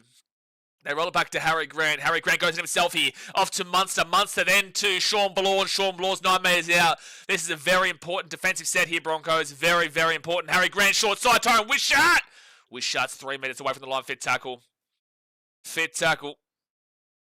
3 metres out. Harry Grant won't go for the scoot. Gives it out to Munster. Munster kicks it through. Oh, it's a knock on. He's claiming a try here. He scored. He scored, apparently, Kami Kamita. This is an incredible try if he scored. I thought that was just a knock on. Oh my gosh, Broncos, this might be it. This will take your biggest effort. This will take your... Yeah, I don't know if he scores this, hey? Catches it here. Oh, it's close. He gets a grab of the footy. It didn't look it from the quick angle, but... Nah, he's lost that. Nah, he's lost that. Nah, he has lost that just on over the line. He has lost that. That immediately looked like a very simple knock on. When you went to a slower play the ball, a slower speed, it looked like, oh, maybe, but then that other angle is a no try. Gary says, knock on, Blaze. Well, there's no way that you thought that when we were seeing the other plays. It's all well and good in hindsight to say it's a knock on now when I've already said that it's a knock on because we've seen the same angle that you have seen. But originally it didn't look like a knock on when we saw the other angle from the other side. The first angle, slow-mo from the left-hand side, looked like it could have been a try. And that's why we were all questioning it from myself to the commentary. And then when we've seen the same angle from the back end, I've said immediately it's a knock on. I'm seeing the same angles. And I called the same thing. So the Broncos now, Xavier Willison's going to get this ball to the 25 on first tackle. Emery says, up the Storm. Abigail says, go Broncos, you can do it. Sean says, vinegar stroke. Nick Hill says, that's a knock on. All right, so we're going to go to the left-hand side. I don't understand what's happening there. All right, so third tackle for second tackle for the Brisbane Broncos. Now get this ball here to the 50. Now third tackle. Shut up, Andrew. Don't start me. Don't start me, Ezra Mam. Crunched by Meany. Oh, but he gets away from the tackle. Ezra Mam's still going here at the halfway point. The 45, the 40. Crunched in the tackle by Kami Kamita. Four tackle here. Oh, they're claiming that he's knocked this ball on here. Sean Bloor was really heavily complaining, but they didn't call it. So fit tackle now for the Broncos, and they're 30 metres away here from the line. Fit tackle. Ben Hunt gets it across here to Reynolds. Reynolds puts that ball up into the air. Good chase here from Ricky. Oh, that's maybe going to be a penalty here, or is it just a knock-on from the Storm? It's a knock-on here. I want to see the play. Pappenhausen's grabbing at his arm here. I'd love to see the inclusion here from the Broncos player. Pappenhausen. Oh, well, no. Well, no. Reece Walsh is directly impacted that. That's a penalty. That's absolutely a penalty. How are you saying Reece Walsh is going for the ball there, Billy Slater? How on earth are you trying to claim that Reece Walsh is going for the ball? He's underneath Pappenhausen and has put his arms into his knees. How on earth is he going for the ball in that situation there, Reece Walsh? Billy Slater, that's biased Queensland. I'm a Queenslander, but that's a biased statement to say that Reece Walsh is going for the ball in that situation. That is an absolute takeout. Reece Walsh rolls it back to Ben Hunt. They go to the right-hand side to Kobe Hetherington, and Hetherington's going to be 4 metres away from the line, second tackle. Yeah, Jay, he's not getting away from these golden child thought processes. 6 again here with the Broncos. Adam Reynolds at the back now to Ezra Mam. Ezra Mam gets it across to Shibasaki, and they're going to score a try here, and it's going to come off of a bad call. They're going to score a try for a bad call, and it's really disappointing. It's really disappointing. It's really disappointing.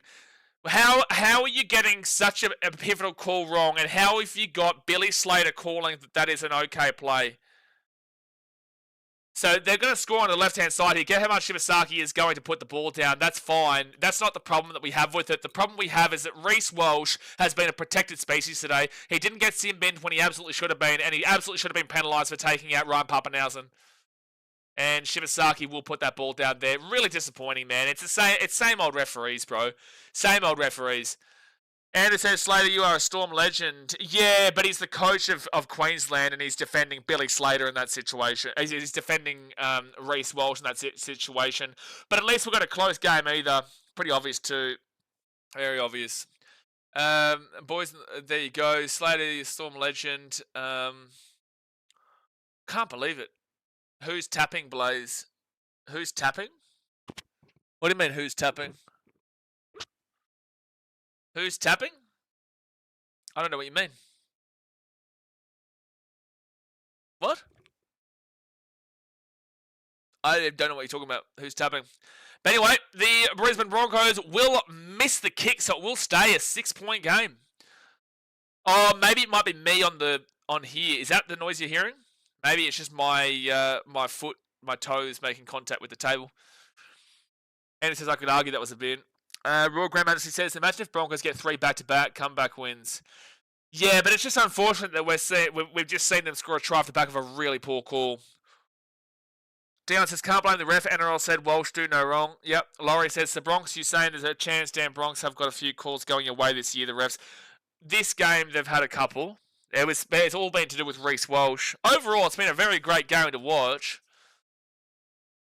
A very good game to watch. I just don't want Grant Atkins to be the one who's involved in all of it. All right, so the Broncos are going to get this ball here through Katapani off to Paddy Carrigan, and Carrigan's going to be taken down now at the 13 on first tackle. Alec McDonald update. 50-50 chance of returning. Come back out in the second half with his elbow heavily strapped. There's a 50-50 chance of him returning. Shibasaki gets the ball to the 30 on third tackle. Third tackle. All right, right-hand side. Splash TV says, Broncos win, you owe me $50. No, how about that? So fourth tackle now for the Brisbane Broncos. They're at the 45, and now they'll be at the 50 on fit tackle. Fit tackle. And Ben Hunt off to Adam Reynolds, and Adam Reynolds will kick that ball into the corner. Papenhuyzen will be back for it, but Xavier Coates is the one who picks it up at the 10, at the 5, and he'll bring it out to the 10 on first tackle. Oh no, Adam Reynolds is injured. Oh, he's saying he has to come off. I think he's claiming a hammy. Oh, he's gone. Adam Reynolds is out for the game. Ben Hunt shifts to the 7. Ezra Mem comes in for the 6. Adam Reynolds is out for the rest of the game, lads. Adam Reynolds is out for the rest of the game. That is hard to watch. God bless him, dude.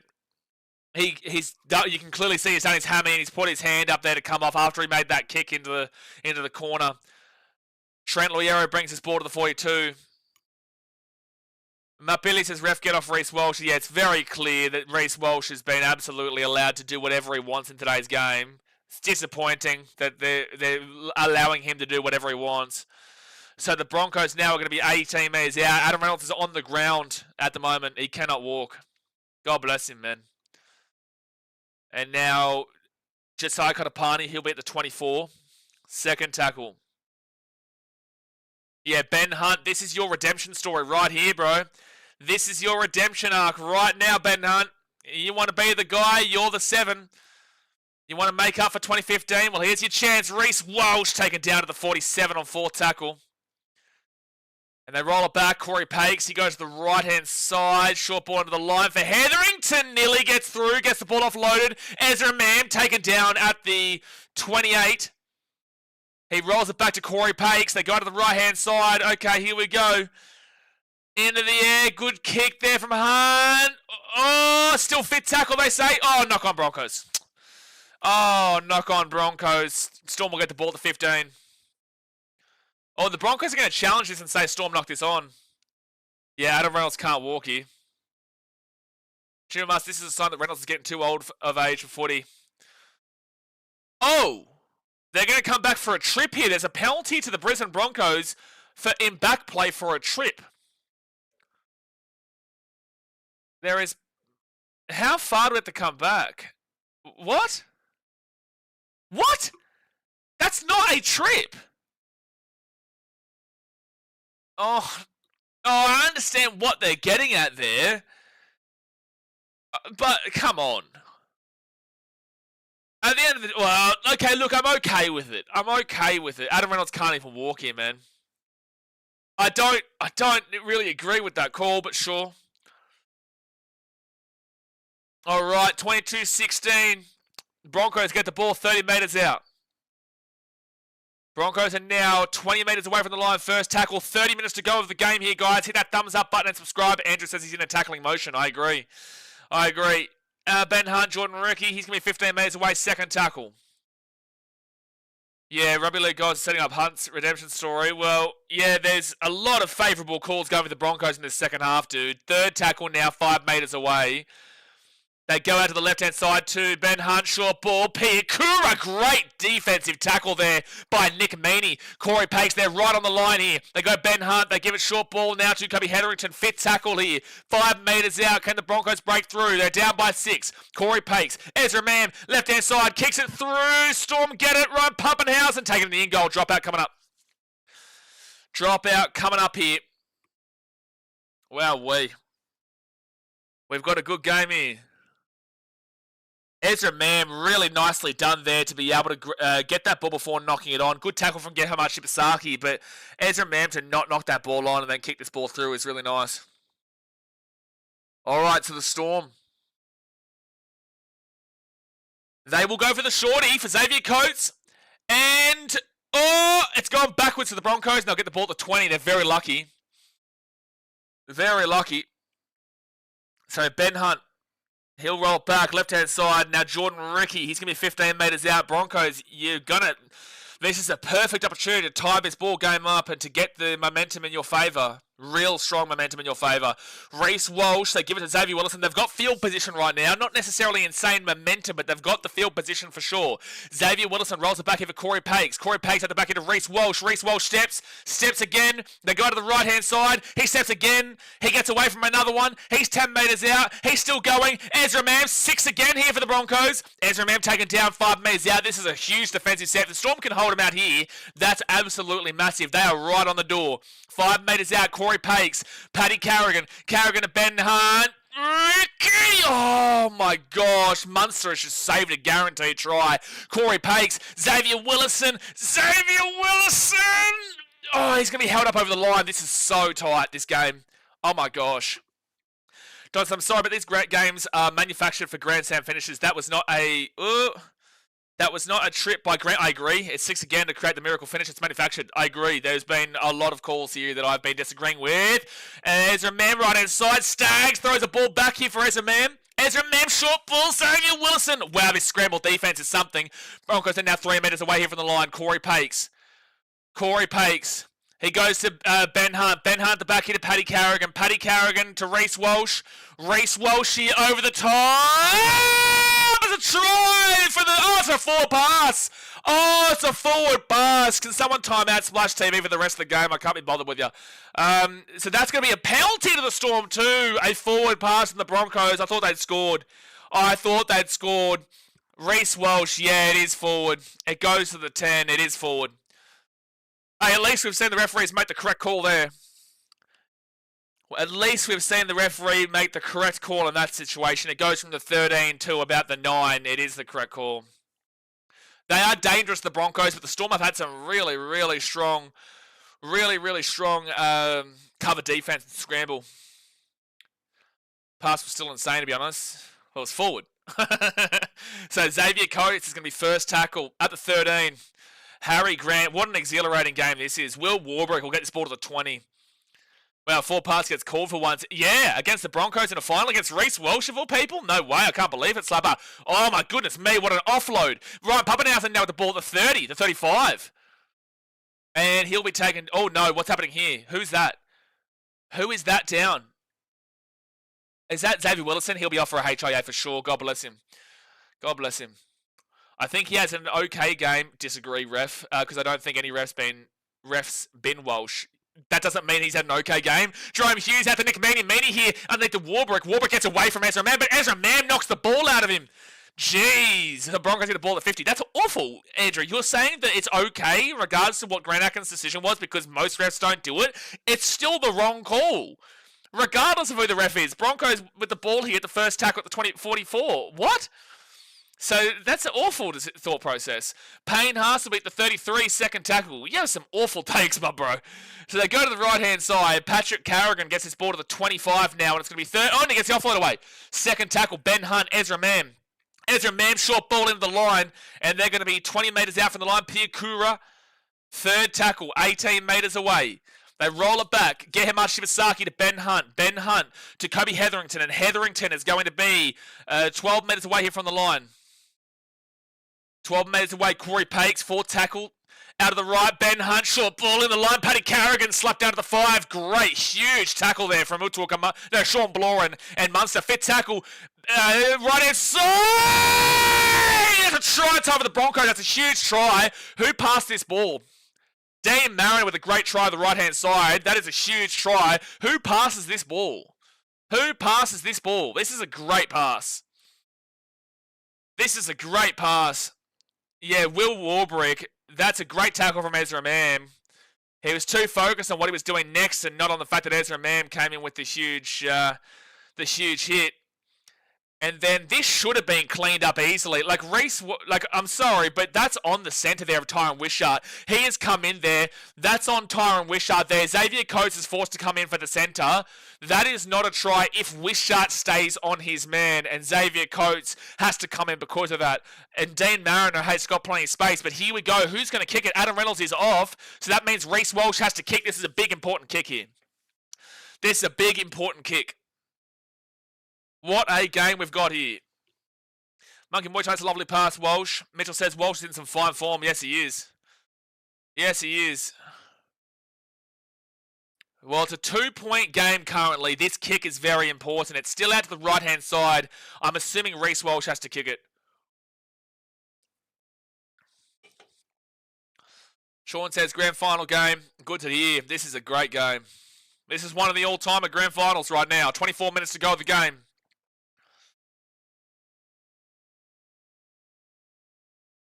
This is the Ty Herbal inhaler. The Ty Herbal inhaler is what I'm sniffing there, Kevin. All right, so Reece Walsh from the right-hand sideline, a kick to equal the grand final at 22 apiece. Big kick here for Reece's Pieces. Reece Walsh, can he do it? He will miss the kick. It's huge. Out to the left, and the Storm lead 22-20 with 24 minutes to go. I need to sniff some of this Ty Herbal inhaler with this last 24 minutes. Here we go.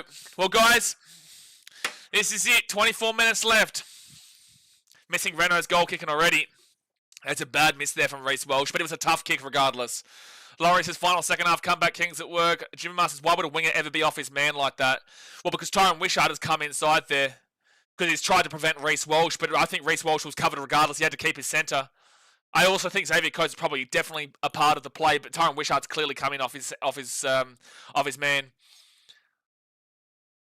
All right, so the Storm are going to kick this ball down to the corner. And, oh, they're lucky Broncos. Oh, it nearly hit the dead ball line, but luckily for the Broncos, they will get it and bring it out to the 10. Minty says, Buddy, Storm has been on the defence most of the game. Well, that's incredible considering the Storm lead this game 22-20 and had more possession in the first half. So I'm trying to figure out where that stats comes from. So they go to the right, left-hand side. Payne Haas, he's going to be at the 24, third tackle. Gilbert says go to Broncos. They go to the left-hand side. Ezra Mam at the 25, the 30. Ezra Mam, he's been huge today when he's come on. He's been huge, especially with no Adam Reynolds. Massive. They go to the right. Corey Pakes off to Paddy Carrigan. Carrigan now to Ben Hunt. Ben Hunt across here to Reece Walsh. He'll have space. Reece Walsh. They go to the right-hand side. Staggs. Oh, he had to come back here for a Dean Mariner. He'll be taken down to the 20. Jeez, Dean Mariner had to come back for that one, but a great break there from Staggs. Great headed by Reece Walsh. They go to the left-hand side. Ben Hunt across here to Ezra Mam. Ezra Mam across to Reece Walsh.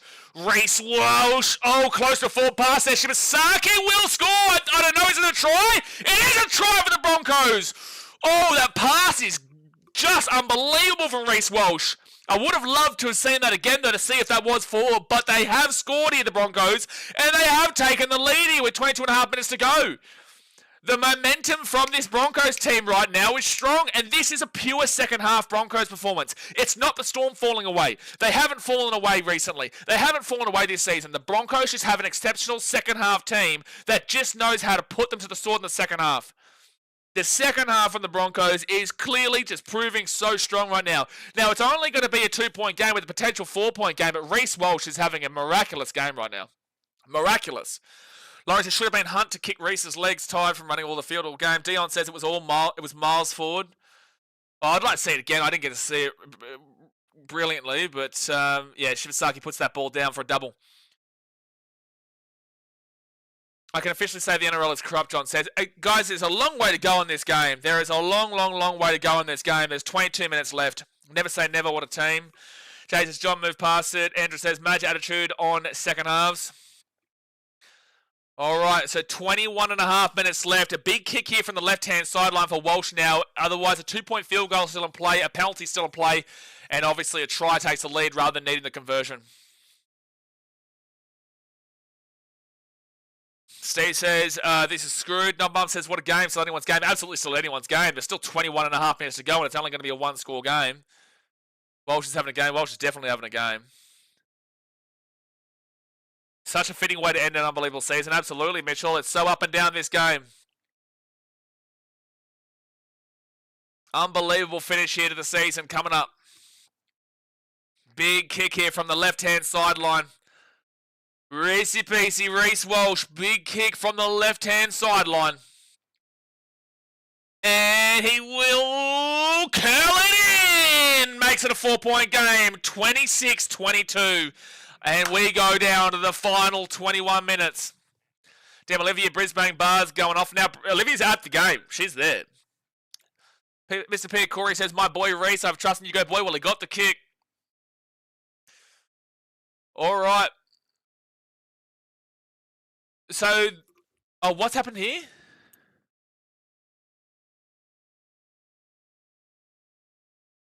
There's confusion on the sideline.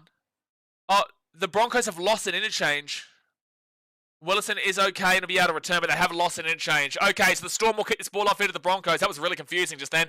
Oh, my goodness me. Nearly a knock on there from Dean Mariner, but it's fine. He'll get this ball out to the 15 on first tackle.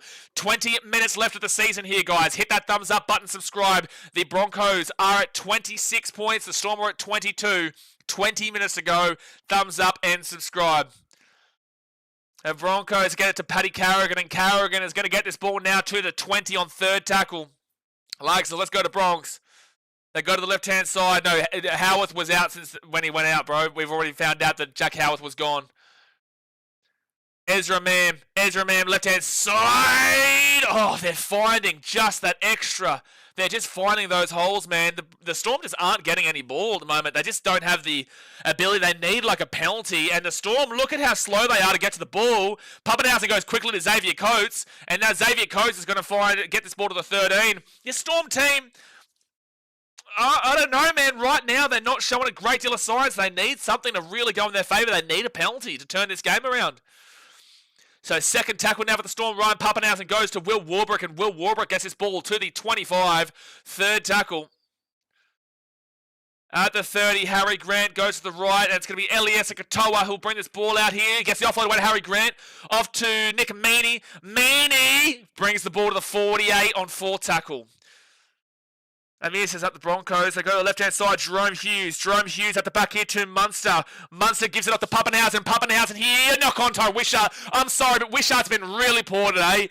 Tyron Wishart has been really, really poor today. I know he's been forced into the centre position, but Tyron Wishart has been really poor and has cost him a couple of times. And Staggs with a great run to the 45. The Storm are exhausted. The Storm don't have this second win in them. They don't have the second win in them. Right this second tackle. They need to find this second win. They need a miracle. They need a miracle right now, the Storm. They need to find a second win. They go to the left-hand side to Reece Walsh. Reece Walsh gets it to Josiah Kapani. Third tackle here at the 42. They go to the left-hand side off to Reece Walsh. Reece Walsh, he'll be 30 metres out. Fourth tackle, 19 minutes to go. Right-hand side to Payne Haas. Payne Haas, he's going to get this ball. Such a strong run. Taken down to the 15. Great run there from Payne. All right, Ben Hunt, they go to the right. Ezra Mam. Ezra Mam steps. Ezra Mam steps again. And I don't know what that was just then, and it's just going to be a turnover.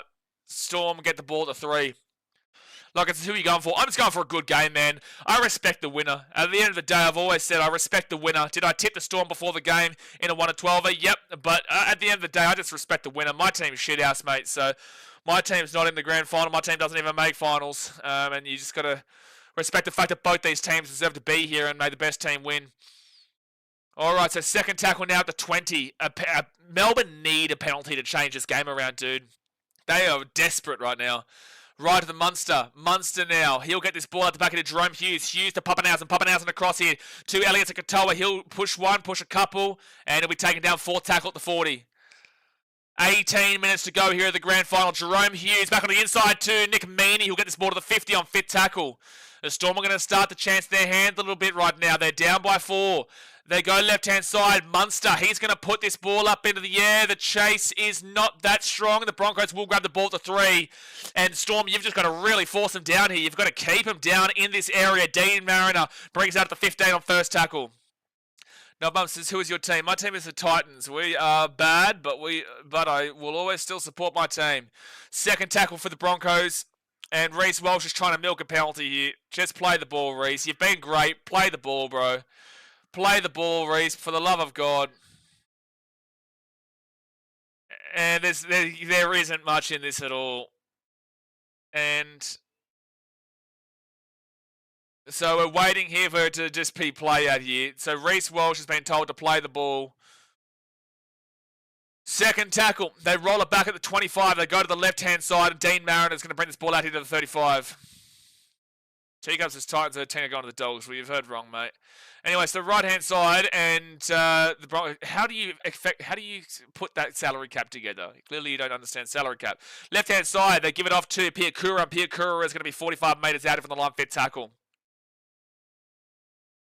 5th tackle.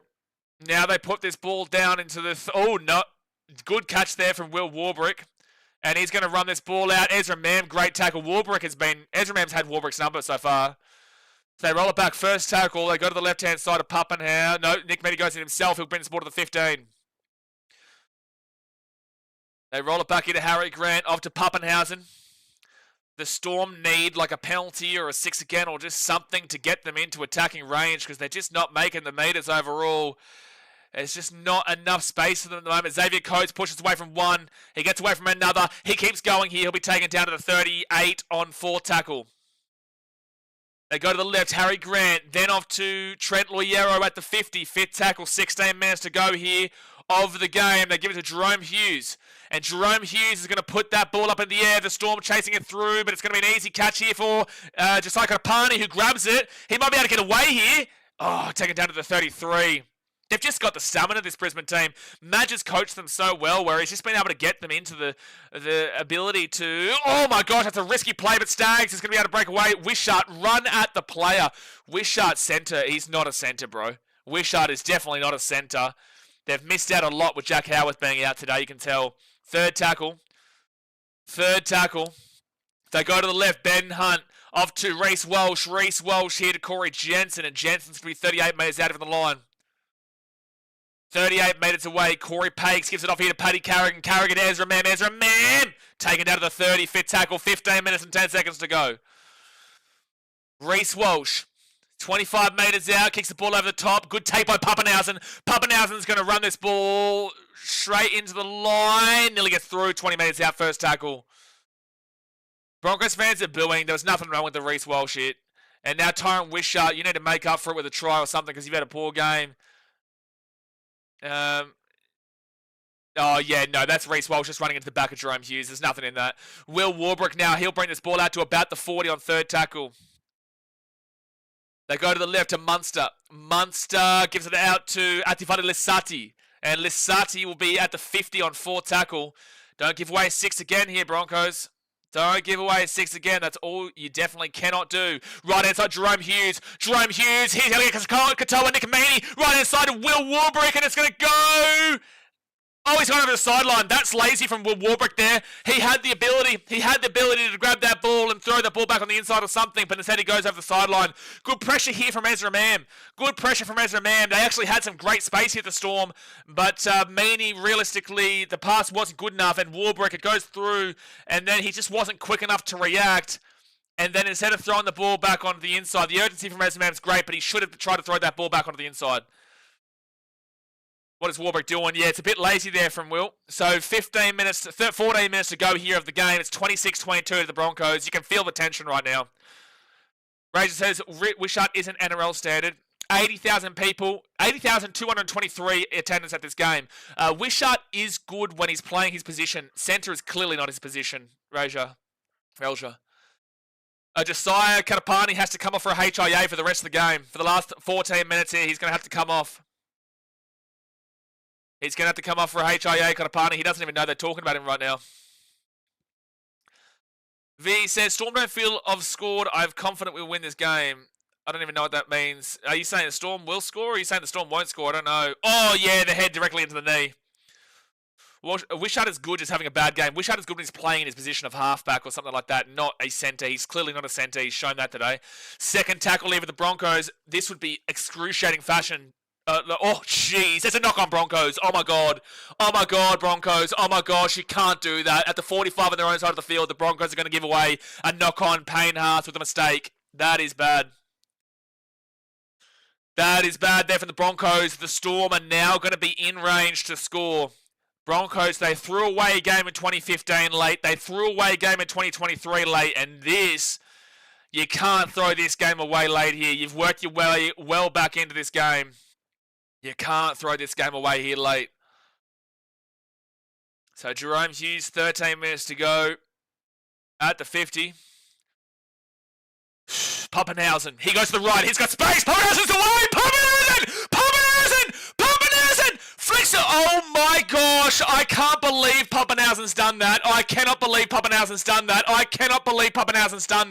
That is the dumbest play in rugby league history from Ryan Pappenhausen. That is potentially the dumbest play. Bro, it's first tackle. He runs it through the line. He's 10 metres out. Just go down. You don't need to throw the ball back to Will Warbrick there, bro. You just go down and you play the rest of the set. You've just let the Broncos off the hook there. That is a game-winning play right there if he just goes down on first tackle 10 metres out. Instead, he throws the ball back. and it's a knock-on from Warbrick. That was really poor stuff there from Pappenhausen after such a great play. But let's just hope the Broncos don't get tired in this last 12 minutes, because that was a bad sign defensively and also from Payne Haas to make the mistake. But it was a great play from Reece Walsh to get back and put the pressure on. But Pappenhausen can't be throwing that ball back in that situation. So 40 metres out from the line.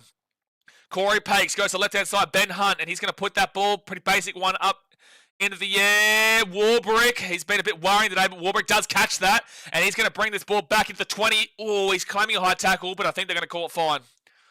Why didn't Puppy to score? Puppy wasn't going to be able to beat Reece Walsh there. Walsh would have gotten him. He had to just go down to the 10. Pappenhausen had to just go down. He wasn't going to get past Walsh in that situation. Tyron Wishart, he runs to the... Oh, he's been bad, bro. Oh, that's so bad from Wishart. He loses 5 metres. This Storm team is really throwing it away when they've got opportunities late. Elliott Katoa, he's going to run this ball to the 30 on 4 tackle.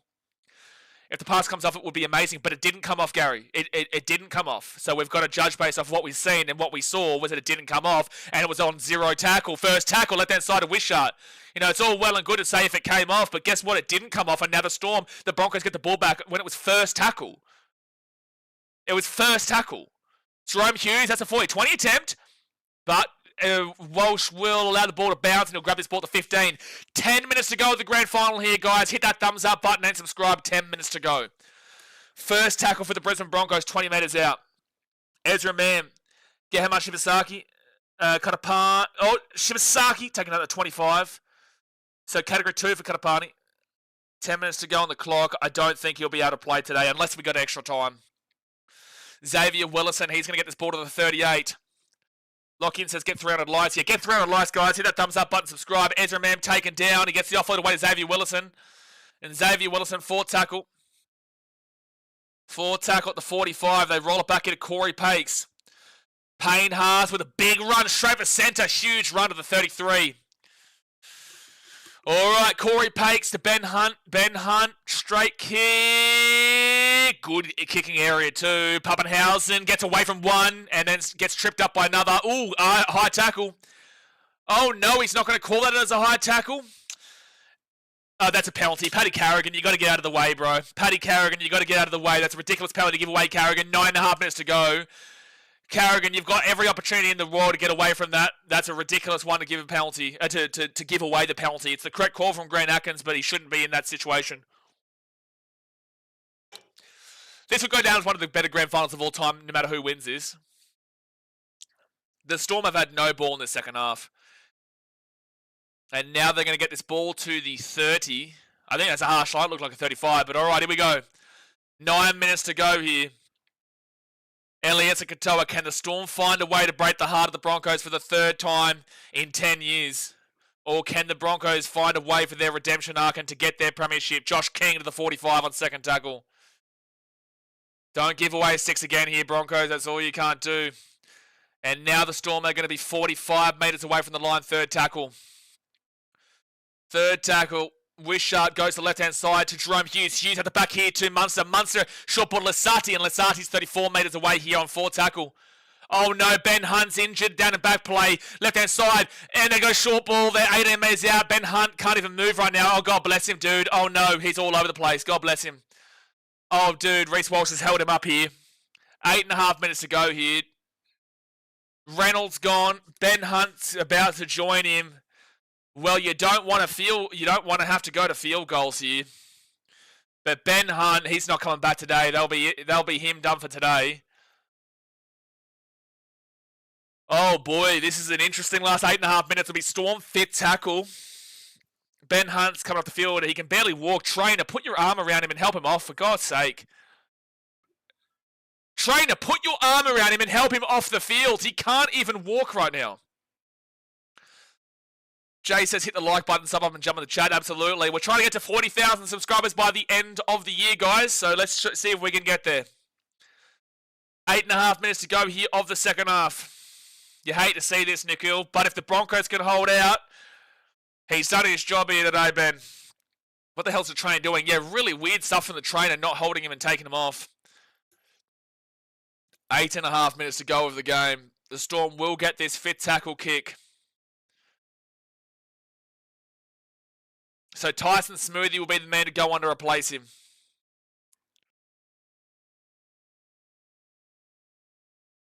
8.5 minutes to go. Smoothie and Payson expect to be in the situation. This is an interesting last 8.5 minutes here, because who kicks a field goal if the Broncos do need a field goal, mind you? Munster here at the 20. They give it out the back now to Loiero. Loiero to Jerome Hughes. Jerome Hughes to Ryan Pappenhausen. Ryan Pappenhausen. It's fit tackle, dude. What? Pappenhausen, it's fit tackle, dude. What are you... Pappenhausen's throwing this game right now. I'm sorry. Pappenhausen is throwing this game for you, Storm fans. For him to throw that ball on first tackle and then to not even throw the ball on fit tackle, it's just so strange. What are you doing, Pappenhausen? Right-hand side. Marcy says Walsh field goal. He's not fantastic field goal. He's not a great field goal. Second tackle here for the Broncos at the 25. Just get through your set. Complete your set here. Broncos 28 metres out. Muppily says, what is Pup doing? I don't know. He's really falling. He's really throwing a lot of this game away in these last dying seconds of this game. So 4 tackles, 7 minutes 42 to go of the game. Corey Pakes, left-hand side to Reece Walsh. And Reece Walsh, oh, it's a 40-20 if it goes out, but Pappenhausen will grab his ball to 20. Run the ball back hard here, Buppy. Run the ball back hard, and he will get the ball to the 33 on first tackle. All right, so 33 metres out. They go to the left-hand side. If the Storm win, the Clive Churchill will go to Jerome Hughes. If the Broncos win, then the Clive Churchill will go to Reece Walsh. 7:14 to go here of the game. They go to the left-hand side, and it's going to be Alec McDonald who will get this ball to the halfway point on third tackle. Third tackle, they roll it back. Harry Grant to the right-hand side of Munster. Munster at the back to Jerome Hughes. Jerome Hughes fakes it underneath, gets it to Pappenhausen. Pappenhausen and Nick Meaney. Meaney pushes off one. He's still going here, and he'll get this ball to the 35 on fourth tackle. The Storm are in the area. They go at the 33. Harry Grant. Harry Grant gives it out to the left-hand side to Munster. Munster gives it out. Wishart. Wishart steps. He's 18 metres out, even the line. Fit tackle. 6 minutes 40 to go here. 6 minutes 40 to go. They give it to Munster. Munster puts it up here for Xavier Coates. Xavier Coates coming through. Knock on Broncos. Oh, no. Oh, it's all Melbourne here. Oh, it's all Melbourne, so it's Broncos ball at 25. Oh, damn. So that's a big play from the Storm to knock it back, but then the Broncos not to touch it means it's still their ball. 6:13 to go, second tackle. All right, so left-hand side. So, yeah, Coates knocks that ball back. It wasn't a knock on Reece Walsh. So the Broncos' third tackle now. They give it to Piakura. Time's running out here in Melbourne. 6 minutes to go here of the game. Masters challenge. No way. It was Xavier Coates who knocked it back. So Ezra Mann, they go right-hand side. Next team to score pretty much wins. If the Broncos score next, they definitely win. If the Storm score next, you would assume they've got it. Right-hand side short here. Oh, no! Broncos knock on to the 15. Oh, that's poor. At least it's only at the 15. At least it's oh, geez, it's a risk. Yeah, if he had kicked that ball through, it might have been a chance if the Broncos. You've got to go with your first instincts in a game like this. 5.5 minutes to go here. 5.5 minutes. Munster, Coates. He will get this ball to the 20. We might be about to see Storm lose back-to-back grand finals. First tackle for the Storm. They go to the right. Tyron Wishart. Wishart will get this ball to the 24 metres. The premiership will come down to the final 5 minutes here. Second tackle. Harry Grant gives it across here to Loiero. Loiero, Jerome Hughes. Jerome Hughes at the back here. Pappenhausen! Pappenhausen! Right inside Warwick! Warwick! Oh my goodness me, they're at the 25. It's third tackle. 5 minutes to go here in the game. Pappenhausen, left-hand side. Here's a chance for Utukamanu. He's lost the ball. It's going forwards. Oh my gosh, the Storm have thrown the game. The Storm have thrown the game away. The Storm have thrown the game. Get much Masaki gets this ball here to the 45. The Storm, you had the game won. You had the game won. Oh, it's a knock on the Broncos. They've still got a chance. Oh, knock on Melbourne. What's happening right now? Dude, the Broncos have had this. The Storm have been able to win this game twice and they've made mistakes. Pass the ball back into Pappenhausen there or kick it through. Will Warbrick, you've got. Oh, geez. No, I don't mind what Warbrick did, to be fair. Well, that's not a knock on from Utukamanu. I'd challenge you from the Storm. That's not a knock on. That's going backwards there from the Storm. He's thrown that ball back into the head there of a Broncos player. That's not forwards.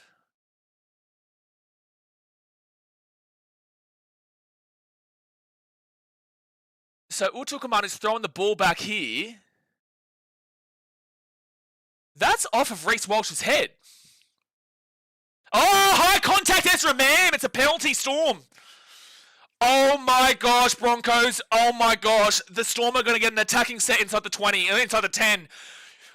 Oh, this is the best grand final, dude. There is so much at play here. Lads, high contact against Ezra Mann. Broncos, your season comes down to what you've been so good at this year, and that's defending inside your own 20. Defending inside your own 20, you've been so good this year. You need to force them to score on the wing if you're going to concede.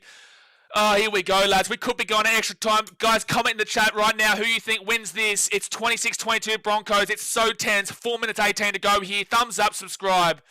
That last conversion for Walsh was very important, Marcy. Rocco says, bro, this ref is definitely getting paid. I don't know who you're complaining about because there's no way you're complaining from a Broncos perspective when Reece Walsh should have been binned at one stage and also a try was scored off a forward pass. But anyway, it's been a great game. Let's not get down into controversies of referees until after the game finishes. 4 minutes and 18 seconds to go here of the game, of the grand final, of the season. The Storm, Elias Katoa, he is going to be 13 metres out from the line. 4 minutes and 12 seconds to go here of the game. First tackle for the Storm. Harry Grant, the season comes down to this. They go to the left-hand side of Jerome Hughes. Jerome Hughes at the back end of Munster. Munster steps. He'll be 10 metres away from the line. Second tackle. 10 metres away. 4 minutes to go here of the game. Harry Grant to Alec McDonald. Alec McDonald runs it. He runs straight. He goes through 3 metres out. Third tackle. Third tackle, 3 minutes and 48 seconds to go here. Harry Grant, he fakes it left. He goes right. Jerome Hughes, Pappenhausen back to Meaney. Meaney here. He'll be taken down 9 metres out from the line. Fourth tackle. Good defense here from the Broncos. Oh, penalty to the Storm. It's going to be another fresh set here. Oh my gosh, this is a crazy finish to the end of the season.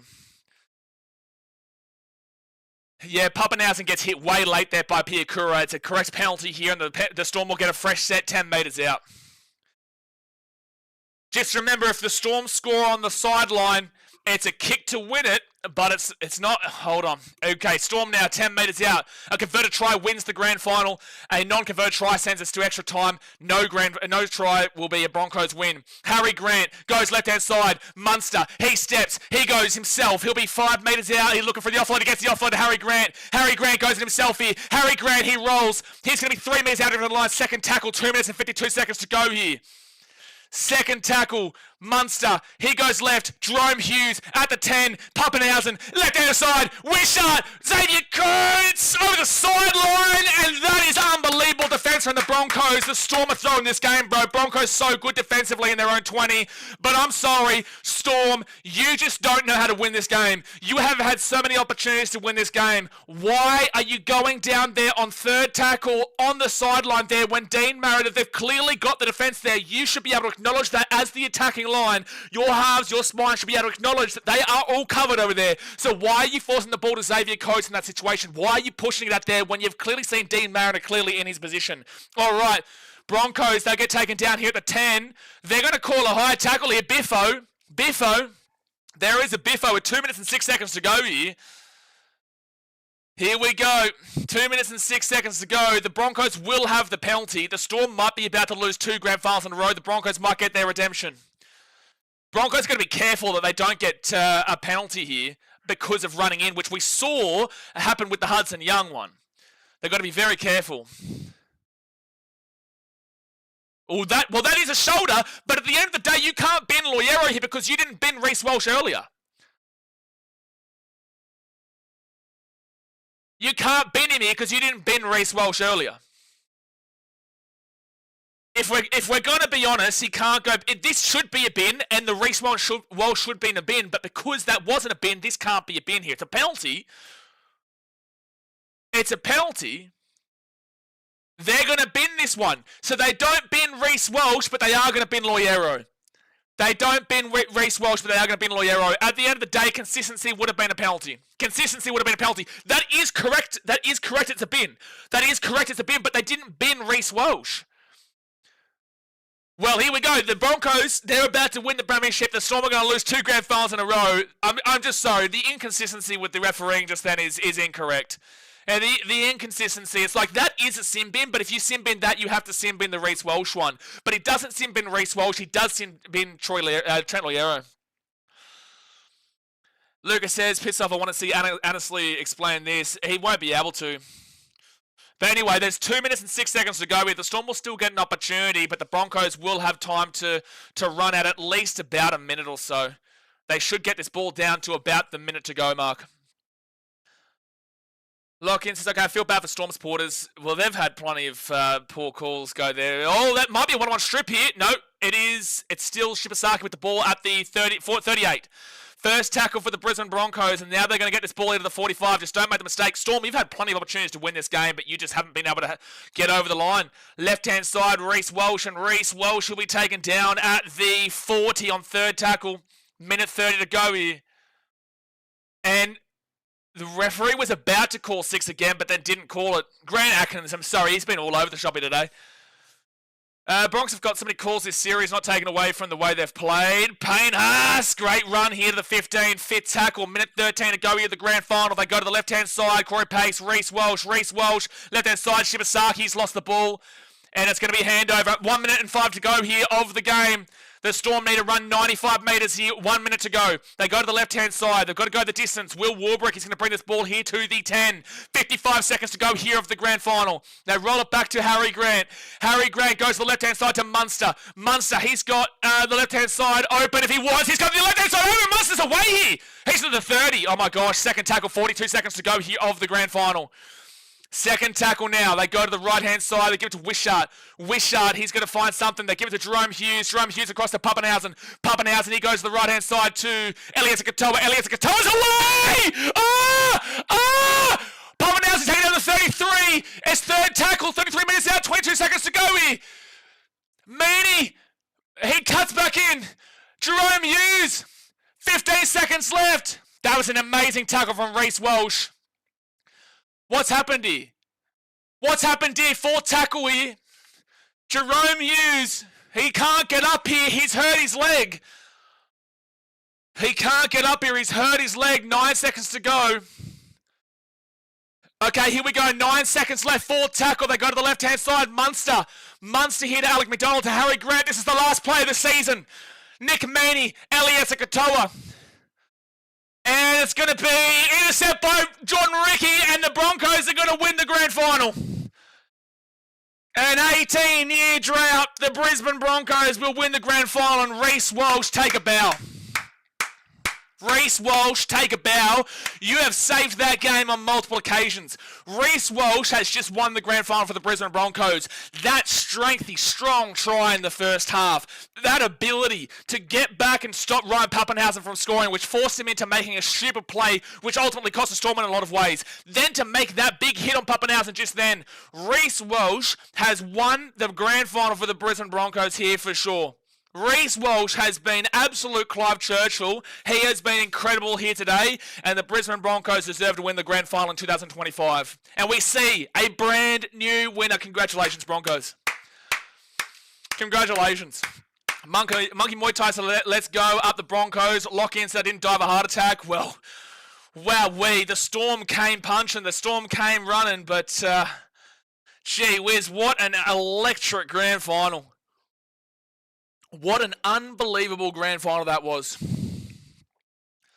Jared Funmoney says, for the first time since over 10 years, we have a team win the grand final that isn't the Storm, Roosters, or Panthers. Get that in, yeah, absolutely. But Billy says, Walsh carried, no doubt. Walsh was incredible. Royal Grand Majesty says, this is the year for the Broncos. Brisbane across the board, absolutely. Broncos win the women's. The Brisbane Broncos win the men's. The Brisbane Lions win the AFL. Unbelievable year for Brisbane. And Queensland win an Origin. What a year. Israel says, thanks for the win up the Bronx. It was a great win for you. Great win. Tommy says, yeah, boys, back-to-back losses for the Storm. Yeah, geez, how do they bounce back from this? How do they bounce back from this? They had every opportunity in the world to win this game, but the Broncos wanted it more, and it was because they were more hungry. 19-year drought since they last won the grand final. You could clearly tell the Broncos just needed and wanted it more, and they just got over the line in the end. Ball out says, up the Bronx. Francis says, the best team won. Look, I think that both these teams were great today, but the Broncos definitely were the best team, and there's no way Reece Walsh doesn't win the Clive Churchill. That is an incredible performance there from Reece Walsh. They're talking to Reece Walsh now. Batas says, Sweeter wasn't coming through the reigning champions. Laurie says, congrats, Olivia Sapello. Any Broncos fans, hats off. Absolutely. You know, absolutely. They've gone through such heartache over the last 20 years, and look, I'll be honest with you, you know, in previous years, I would have been really upset and annoyed. I would have been really frustrated and angry because I had this rivalry with the Broncos, but I just sit back and I'm so proud of myself for being able to appreciate the premiership here and appreciate the happiness for another community. You know, I really don't feel the animosity or the frustration here. I'm really proud of you because it is better for the competition. It's a betterment of the competition of the NRL. This has just exploded the NRL into the endless possibilities here. You know, we've had the Storm, we've had the Panthers, and we've had the Roosters just consistently at the top here. Regardless of any rivalry, this is such a fulfilling thing to see here for Broncos fans who have gone through the heartbreak of 2015 and have gone through the heartbreak of 2023. It is what it is. Monkey Muay Thai, so let's go Walsh. What a game, what a player. Tao Taya says, were the Storm robbed? No, the Storm weren't robbed. There were some really questionable calls in this game, for sure, but the Storm had plenty of opportunity to win this game. The biggest issue that I have with this game would be Reece Walsh not getting binned for something that Trent Loiero did the same thing. You know, Trent Loiero should have got binned, but so should have Reece Walsh. Both of them, based off the consistency of the season, both of them should have been binned, but we only saw Trent Loiero get binned, and we didn't see Reece Walsh get binned. Sean James says, as you have said many times, it makes the game we love, absolutely. Dion says, thanks for being an awesome season of NRL, sir. Been a pleasure. Can't wait for next year. Shame it's so far away. Well, Dion, we've still got the internationals. I'll wait here until the trophy presentation and plus also the trophy presentation alongside the Clive Churchill and whatnot, so we'll still be here. But don't forget, we've got Papua New Guinea versus Australia in the PMXII game coming up. We'll be live for. We've also got Australia versus England in the Ashes series of rugby league and also cricket. I'll be live for both of those. We'll have the Papua New Guinea, Cook Islands and Fiji games we'll be live for, plus also the Pacific Cup games of Samoa, Tonga and New Zealand, man. So we've got plenty of rugby league still to come. Seni Malia says, go to Broncos, go. If you guys haven't already subscribed, go subscribe to BKRtravel in the pinned comment. But we are going to be waiting here to watch the trophy presentation and also the Club Churchill. Satchin says, that is serious rugby league. Incredible grand final. Walsh is him. Absolutely. Absolutely. That was an incredible grand final. Funny Cat Vince says, NRL got to protect their brand. Sean says, thank God it went north, not south. Jeez, Money Munster. You know, the Storm are going to look back through the footage of this game and they're going to be like, we should have found a way to win that game in the end. The Broncos were gassed in that last 5 minutes, but yet they still found a way because Reece Walsh carried them over the line. Reece Walsh defensively got them through. Reece Walsh offensively got them through. Reece Walsh was incredible in this grand final. Laurie says, me too, never been a Broncos fan, but much appreciation to them. We love rugby league. I will go as far to say right this very second that Reece Walsh's second half of this season has been so dominant, and he's also gone and won the premiership. This second half of the season for Reece Walsh has been so dominant that I would put it alongside the guys of Jared Hayne, Reece Walsh, and Jared Hayne, Ben Barber, and Tom Trbojevic. Prove me wrong. Prove me wrong. With the way that he's carried this team across the line across the last 2 months, prove me wrong. Reece Walsh, alongside his performance here in the grand final, his incoming Clive Churchill, and the fact that he's just won the grand final for his team through multiple actions of his own, tell me I'm wrong that Reece Walsh doesn't deserve to be alongside those names of those individual seasons for the Canterbury Bulldogs, Ben Barber, the Parramatta Eels, Jared Hayne, and the Manly Seagulls, Tom Trbojevic, all three of which did not win the grand final. Reece Walsh did win the grand final. Sunny says, Storm can go suck a big fat horse dick. Bombo says, that was a crazy season. Incredible season, Bombo. Incredible season. Levi says, I got Melbourne to win on my Instagram since I put the All Blacks to win game 2 versus... hold on, I'm just checking all this.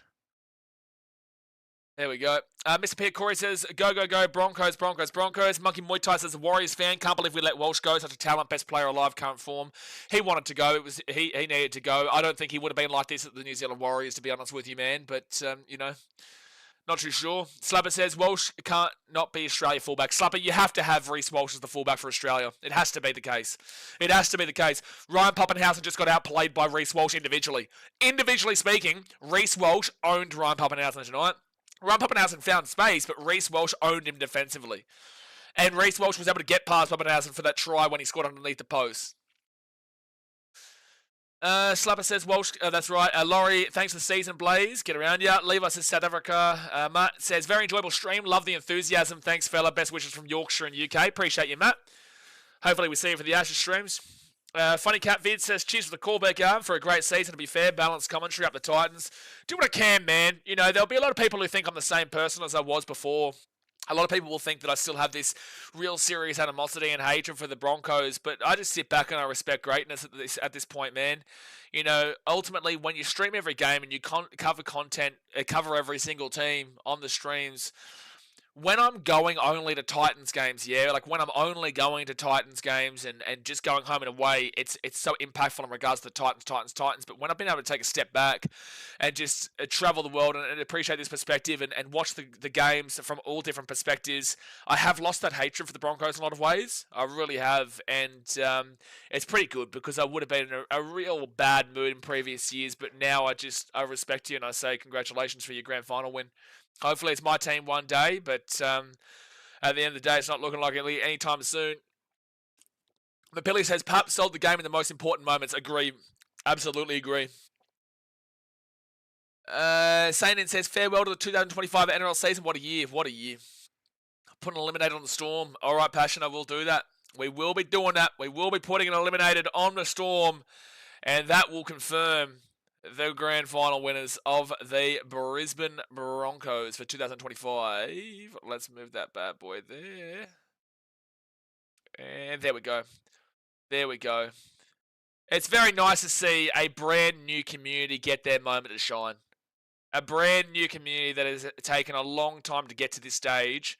They've gone through plenty of heartbreak. They will get their moment to shine. We're still just waiting here for the trophy presentation and also for the trophy presentation. Oh, geez, I've just completely messed all that up and made it too close. I've made it too close there with the eliminateds. Congratulations, Brisbane, man. Let's move that there. And there we go. That's good enough for now. That's good enough. All right. Tyrox says, what a game. Incredible game, dude. Incredible game. Francis says, respect your passion and curiosity. Appreciate you, Francis. Masses definitely will be getting in on them Asher streams. Get around you. Tyrox says, what a game. Passion says, Walsh had a game. Walsh is clearly the best player in this game. Clearly. Gary says, Blaze, thanks for the fun ride, mate. See you at the Ashes, Rugby League and Cricket. Get around you. Get around you. Now, Brisbane Broncos absolutely deserving of this one. Glad for Hunt and Reynolds that the injured got their rings. Yeah, look, I think this was the Broncos' last real chance at it in a lot of ways. You know, if they hadn't have won this grand final, I don't think they would have won with Ben Hunt and Adam Reynolds next year. I think that probably would have been one too many years for those guys. Yeah, they still have Reece Walsh, they've got Ezra Mam and whatnot, but I feel like this was their big opportunity and they took it. They absolutely took it. Can't wait to see Smoothie in the red, white, and blue next season. Can't believe we've got him. Tyrox says, unfortunately, my team didn't win, but what a game. Nah, it's a good deal of respect there, man. Nah, you know, no matter what your thoughts are of Reece Walsh, you've just seen the human emotion out of him. When they won, you can see the human emotion out of him, and it shows you the human behind the character. We love rugby league because of the characters that are involved in it, and you can love to hate, but at the end of the day, I'm also going to point this out here. Michael Maguire goes down as one of the best coaches of all time. He has to. He did it at the Rabbitohs. He did it at the Broncos in his first year. He's won it for New Zealand 30-0 in the one season he coached for them, and he also won for New South Wales in the one season he coached for them. Michael Maguire has to go down as one of the best coaches of all time. Consistency-wise, you're talking about Wayne Bennett, you're talking about Craig Bellamy, you're talking about Ivan Cleary, you were talking about Trent Robinson and whatnot, that's great. Jack Gibson, all that kind of deal. But when you have the conversation, you need to involve Michael Maguire because he has done it at every level. All right, so they're doing the trophy presentation now. I have a feeling Penrith is favourites next year. Jeez, can the Storm do it next year, eh? Can they do it? Yeah, Reece has to be the Clive Churchill, Francis. There's no one else. You have to. Aspect says Warbrick really messed up. Warbrick and Pappenhausen and also Wishart there was a lot of bad mistakes in that second half. All right, player of the match, it has to be Reece. It's 100% Reece Walsh. The winner, Reece Walsh, is your Clive Churchill. That was pretty obviously coming. That one. Boba next says, first NRL game I watched was Broncos losing the grand final in 2023. I was for the Broncos. Well, there you go. I was there at that game. I was there. Levi says, the All Blacks got shit on versus South Africa and I wanted the All Blacks to win then. Hold on.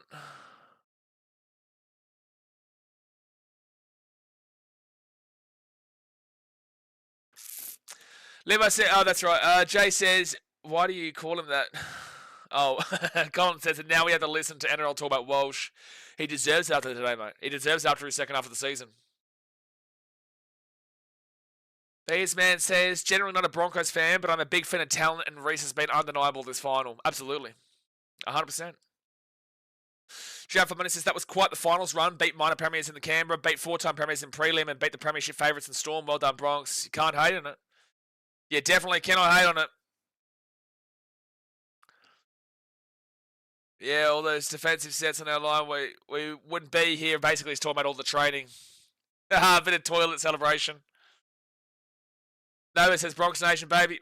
Hayden says, how much time is left for this game? The game's over, bro. We're just watching the trophy presentation now. The game is over.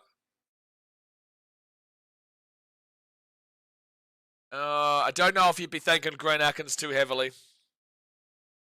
Yeah, no, Grant Atkins definitely isn't going to be getting the same kind of rapport that we saw from Adam G in 2023 Grand Final. He reffed this game pretty poorly. Storm fans will have a right to complain, but the Broncos were still the better team anyway. But Grant Atkins, unfortunately, refereed this game quite poorly. Jimmy Lowe says, someone released a video of him drinking out of a toilet. It was him. Francis says, bam, congratulations, Reece. Congrats on Madge 2, rollercoaster for his career. Okay, Gemma, we're very well aware of the toilet incident. Everyone here knows about the toilet incident. Harry Grant will come up here for the to speak on behalf of the losing team. Happy for Ben Hunt, but not happy with those no sin bins. Agree, Scott. Again, Grant Atkins didn't referee this game well, but the better team did win on the day regardless.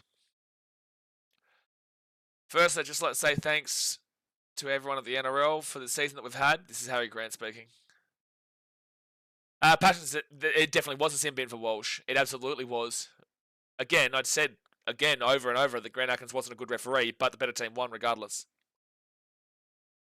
Jared says, like the script was written for the Bronx. Melbourne will be back, of course. They've been in 11 of the finals since, 2000 and something? Yeah. Yeah, anyone who deserves it is probably Ben Hunt. Congrats, Broncos. Good on you from Harry Grant to say that, especially after what we saw in 2015 with Ben Hunt. This has been a massive turnaround for Ben Hunt from 10 years ago. We've won for Ben Hunt. Hooray, Broncos. Hooray, Reese. To Harry Grant speaking still. To our club. We were here last year. We're here again this year. We'll make a stand to be back here next year. Thank you for all the effort. To our sponsors. Our board and to all the coaches. He's just thanking all them. Predicting Storm versus Panthers 26th grand final. Nah, I don't think so. I think there's plenty of teams that could be there or thereabouts. This has opened the floodgates. The Broncos winning this comp this year and breaking through that barrier. This has opened the floodgates. There are teams that can win now. This is not an easy comp now for the Storm or the Panthers or the Roosters and whatnot. That was 9 years of dominance there, where those three teams consistently won, from the Storm, who were consistent throughout decades, the Roosters, who were consistent throughout decades, and then the Panthers, bang, bang, bang, bang. Now we've broken that. There is chance for other teams to win now. It shows that it can be done. So, no, I disagree. Michael Maguire coming to the stage now. I think if you're a fan of a team that hasn't won in a long time, that's given you a lot of confidence just now.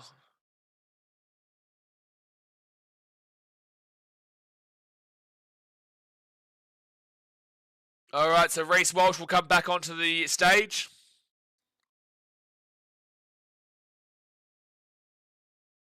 With his daughter. Great moment for him and his daughter. Raiders and Sharks are learning. 2026 will be a good year. Yeah, but we had that belief this year with the Sharkies, but they couldn't do it. Decide cut a party to the stage. Scott says Raiders and Sharks are... Oh, I already read that comment. Game's still going. Storm still got a chance. Blazers in Vietnam. I was hating still asking about the game. Stags, very good this season. Jazz, I think there's something in all the talk about this being one of the best final series in memory. This has been one of the best seasons in memory. If not the best overall season in memory. I think 2025, with the comebacks, with the grand final, with the finals, everything. This season has been incredible. Props to Madge. Yeah, we've spoken about that. Chris says, Waz fans have never won after tonight. Looking at this game, we're nowhere near it. Yeah, I feel like a lot of teams will also look at that too. But the Broncos, they came 12th last year. Tells you anything can happen in a year. The Broncos went from grand final 2023 to 12th in 2024 to grand final winners in 2025. Ben Hunt. Extreme Zone says Ivan would work on the Panthers' second half performance in 26, and the Storm being the Storm will more likely than not be in the finals again, which is why I'm predicting those two again. Yeah, you're going for the extremely safe and normal option. It's no surprise to what you're saying, but I'm going to disagree with you in the sense that this has opened the floodgates for a lot of teams to believe they can win it. The Broncos should still be there or thereabouts. I don't know if they can go and do it again with their aging half situation. They needed to win it this time. The Sharks will be there or thereabouts. The Raiders will still be kicking around. The Bulldogs will be there. Manly, maybe. I don't know. They could regress, to be honest with you. The Roosters could be back. There's plenty of teams that can go and win it next year, man. This was a year that anybody could win it from anywhere, and guess what? Anyone won it from anywhere. So I know you're going to go with the safe option there. You're not surprising anybody by picking the Panthers and the Storm there, but there are multiple teams that can go and win the competition next year with the situation that we've seen from this year. Bon Bornek says, yep, Phil Sav, the Bulldogs had a good season. They had a good first half of the season. They did not have a good second half of the season. Good first half of the season. Mike says, tough finals for Brisbane versus Canberra, Penrith and Storm. Absolutely. The Storm today had every opportunity to win it, and they just couldn't do it. They couldn't put the ball over the line. Pappenhausen, Wishart, and Warbrick choked a lot in the final stage of this game, but Walsh was just too strong. Scott says, speaking, normally 2 teams miss the finals each year. Who would you pick to miss it next year and why? Early doors.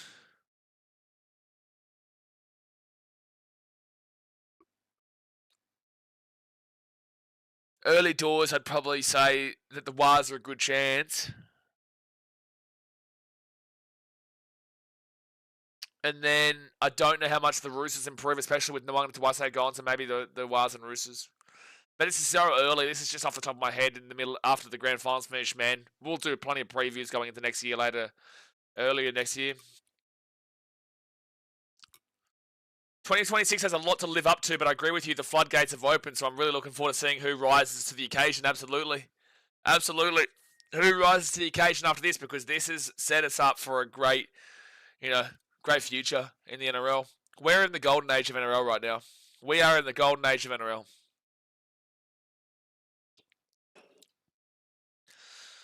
Mitchell says Mark will be at the Roosters next year.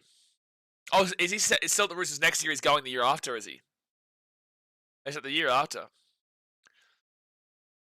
They're still bringing the Broncos up to the stage.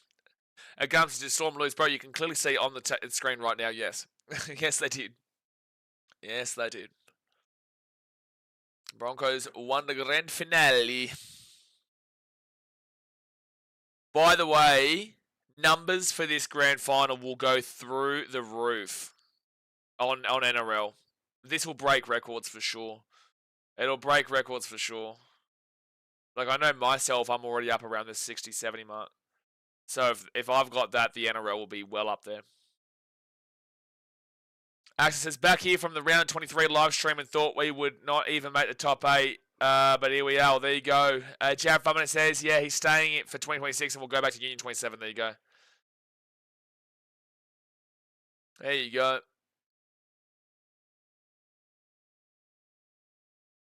All right, so Adam Reynolds comes on. Done his hammy late. They lost both Reynolds and Hunt late in the game.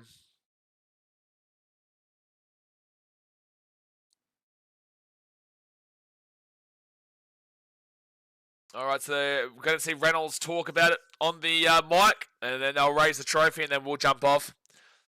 There will be a new video on BKRtravel, guys, tomorrow, so definitely don't forget to go watch that tomorrow. We've had, I think, 5 or 6 videos in the last week come out over there. They're congratulating the Melbourne Storm. Could have easily went their way tonight. He's right, Reynolds, because it could have if the Storm just knew how to put them away in the end. They had the opportunities.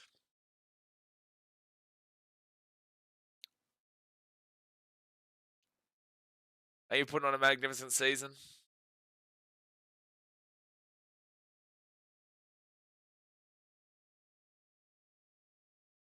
He's just thanking everyone.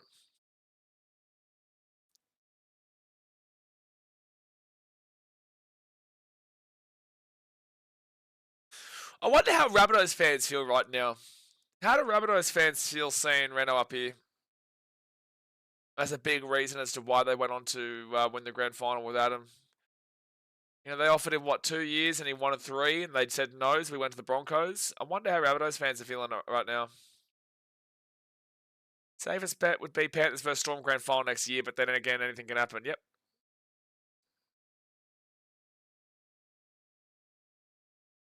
All the fans still there getting around it. 19 long years.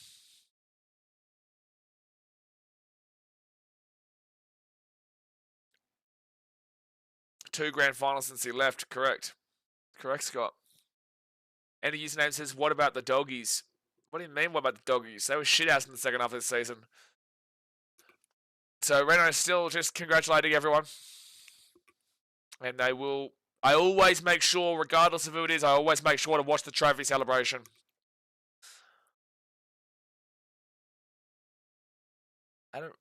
Adam Reynolds. Oh, he's bringing Billy Walters up onto the stage. Yeah, it's sad for Billy Walters that he wasn't able to be involved in this game today, but they are bringing Billy Walters onto the stage. And he's going to be the one to lift the trophy with him. Good on him. That's nice there from Adam Reynolds. Really respectful stuff. It's sad that Billy Walters won't get the premiership medal. But he will be there alongside him. And your 2025 premiers are the Brisbane Broncos. They will win the premiership for 2025. Congratulations to Broncos fans. They deserved it. They're just too good in the second halves in this final series and in this season. Overall, the Brisbane Broncos do go on to make amends for 2023 and for 2015, and they get the job done. Well done. They had to fight off a rampaging Storm team. They had to really fight hard to keep them out in the end, but they did it. They win, and they get the chocolates for 2025. Well, guys, that's us done for the NRL in 2025. We've had a massive, massive year where I appreciate every single one of you for tuning in game by game, week by week, as we went through the passionate roller coaster that has been 2025. We will obviously be streaming 2026, as you guys know, but don't forget, we will be live for next week, Papua New Guinea versus Australia in the PM XIII games. Then we will be live for all of the Samoa, Tonga, New Zealand Pacific Cup games, all of the Australia versus England Ashes series in England, plus also all of the Pacific Bowl games between Fiji, Papua New Guinea and the Cook Islands. And then we've got the Ashes and the cricket and whatnot. We'll have NBA and whatnot. But guys, 2025 is done and dusted. I hope you have enjoyed. Much love from me to you. I appreciate you as always. And I will see you for the internationals. Thanks for watching. Catch you later. See ya.